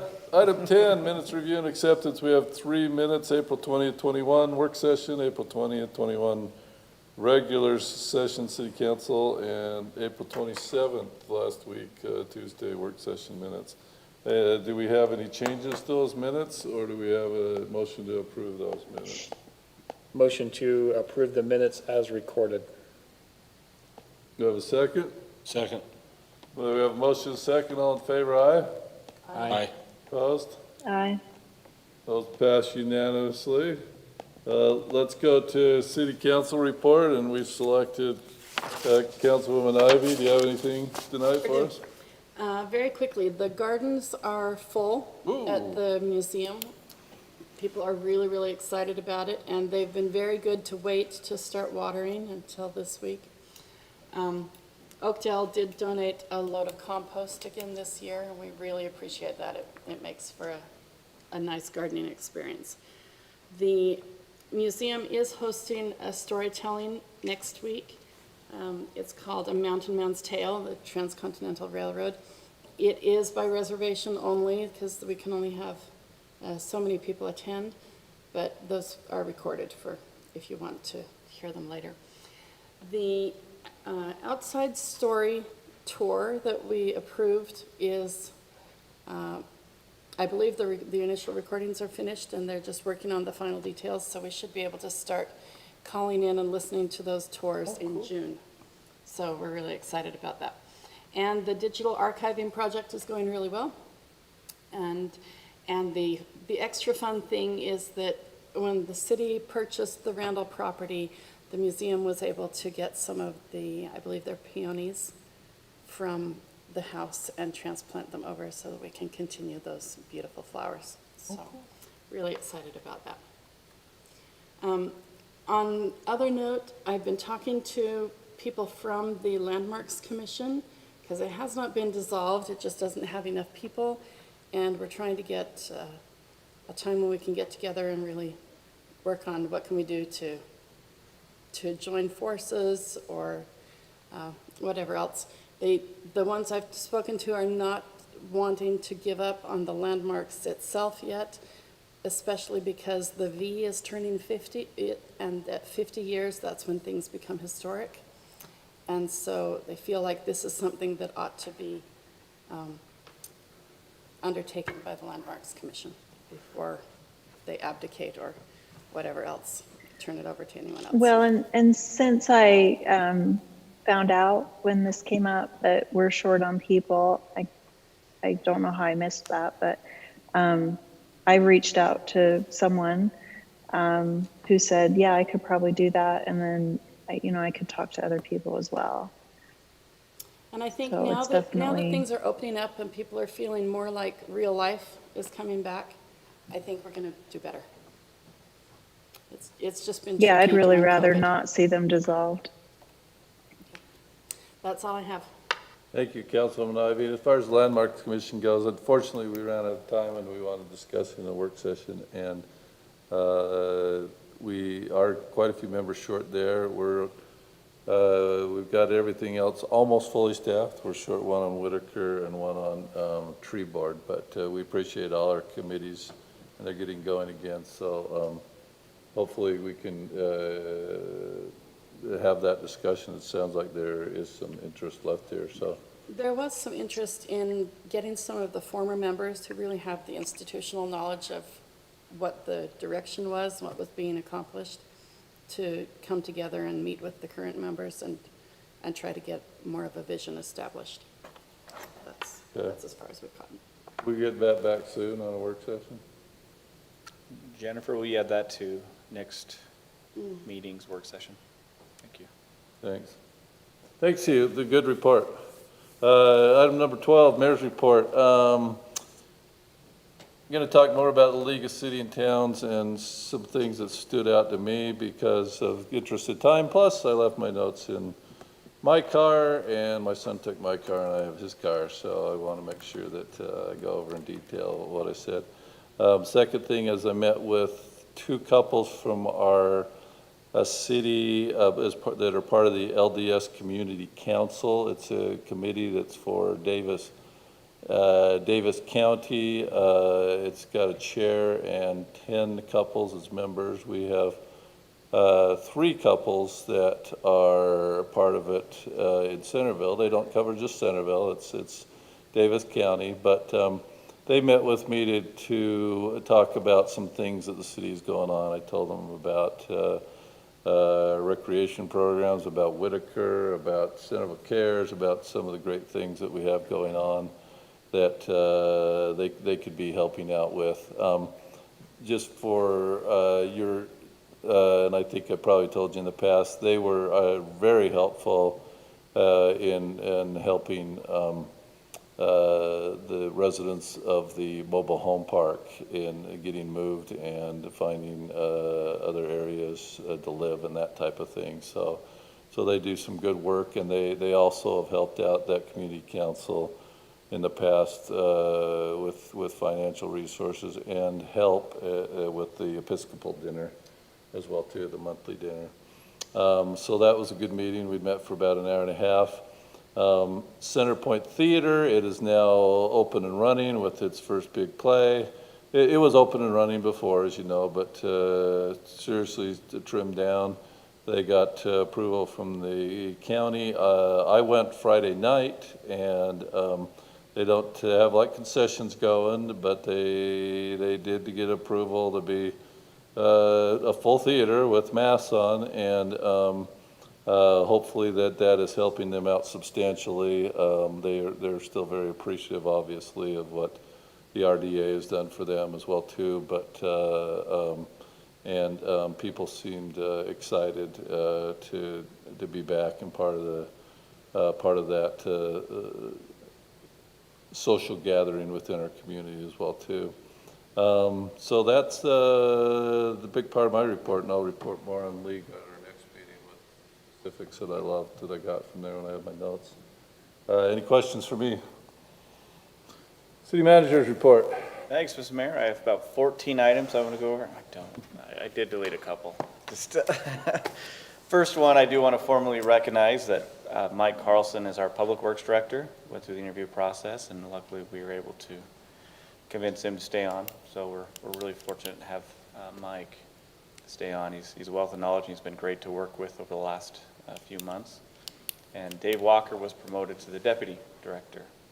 We took the same interview panel that we interviewed for the director and selected an internal candidate, and I appreciate the interview panel and working with us on that. But congratulations to those two. It'll be exciting to work with them. Also, I wanted to make note that we have a new finance director who will be starting May 17th, Nate Plazier. Did I say that right? Plazier, Nate Plazier. We're fortunate to have him. He's got a wealth of experience in the finance world. He's actually the controller for Murray City, so he's coming from a large organization, which I really like, that he can bring some of that knowledge and those resources to Centerville. So we're really anxious to see him in place. May 17th. So we'll introduce him at a future meeting. And drainage issue update. We had a council meeting where we discussed some drainage billing issues. I just wanted to update you on where we are with that. Of the 29 accounts, 16 of those took advantage of the pay right now, pay in full incentive. So that's promising. 2 of them are on payment plans, and 11 have yet to respond to our emails or our letters. So I'll let you know right now that you might get an angry phone call, because what we're going to do is just add it to their next bill, which hopefully will encourage them to give us a call. We've got to get some action out of them, but that's actually a pretty good response rate, I would say. Have you had any major complaints? We've had a couple of concerns, and I'm going to get an attorney involved type comments, and we says, okay, we understand that's the direction we want to take, but ultimately we think it's gone pretty well. And lastly, I just want to thank Jennifer. Did a great job tonight. First time doing this hybrid. I think you did a great job. So thank you so much for running the show. Looks like Lisa popped on to correct me on something. Thanks to Jennifer. Thanks, everybody. I just had one other item that I'd like to talk to the council about that I'm just going to put under the city manager. We received an email late yesterday from Brian McKenzie at the county. He's the election official, and he was just reminding all city recorders that we need to adopt our polling place and our voting centers. And so I called Brian today because we didn't really have it on our checklist. Jennifer looked, and it doesn't appear that we've officially adopted these in the past by the council. But the election official, which is the city recorder, is required to designate a polling place for the municipal elections. And that designation does have to be approved by the city council. So we're requesting that you schedule a special meeting. This has to be adopted before May 12th, 90 days before the primary, I think. And so we have to approve our polling place, which is the library. And then the county is also asking us to approve election day, what's called voting centers. And I can explain more at an actual meeting, but I am requesting you to look at your calendars and see if we have 3 people that are willing to get on a Zoom meeting next Tuesday, May 11th. Why don't we say 5:30 for a special meeting to approve a resolution for the polling places. I can do it. I can do it. I can do it. All I'll right. schedule another meeting at 5:30 here in the, so it sounds like we might have 3 to do it. Yeah, what about 5 o'clock or 5:15? Would you be able to do that, Mayor? Yeah, I'm saying if you guys need to do it, you just need 3, we could have Mayor Pro Tem, but if you want to try and go over there, then I'd be here, but I don't know if that works for everybody else. It's up to you. How about our 3 that are willing and our Mayor Pro Tem? What time would you like to do it? I'm pretty open. I can do 5 or 5:30. Yeah, 5 or 5:30 would be better, if that's possible. Oh, better? Okay. So if you want to go at 5, I'll come as well too. Okay. And then shoot to my 5:30 meeting. It won't take too long, right? So No, for the same day voting, anyone opposed to City Hall? I'd love people to see our wonderful foyer and everything that we've put together. I think the problem is it's not ADA approved, so we're not recommending City Hall. We didn't It's get not. ADA after all the work we did? It's the parking lot, I think that's the It's the problem. slope of the parking lot's our issue. Oh, really? Yeah. Wow. It's one of the issues. Even though there's a ramp coming up? Huh. It's steep. Really? Yes. Yeah, I thought, How'd we get it here that one year? We had voting here with that one year. It was awesome. How'd we Yeah. get that through? Anyway, just have an open house if you want people to see it. I love Lisa. think You didn't She is answer my checked out. I think question. that's a no, Mayor. Like, let's throw it up. skillfully deflected.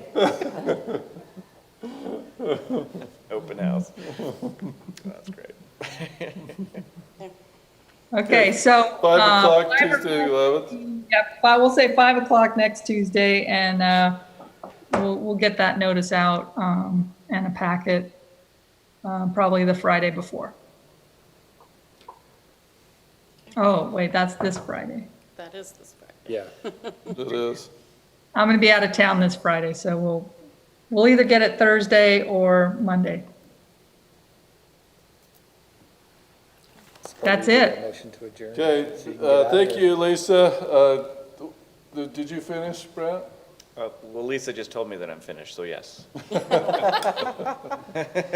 Wow, bossing the mayor and the city manager around. Way to go, Lisa. Say you have to schedule an open house. 360 management's real. Okay, anything else? Motion to adjourn? So moved. Second? All right, council adjourned. Oh, we need a closed session? I'm just kidding, we don't. Are our microphones off?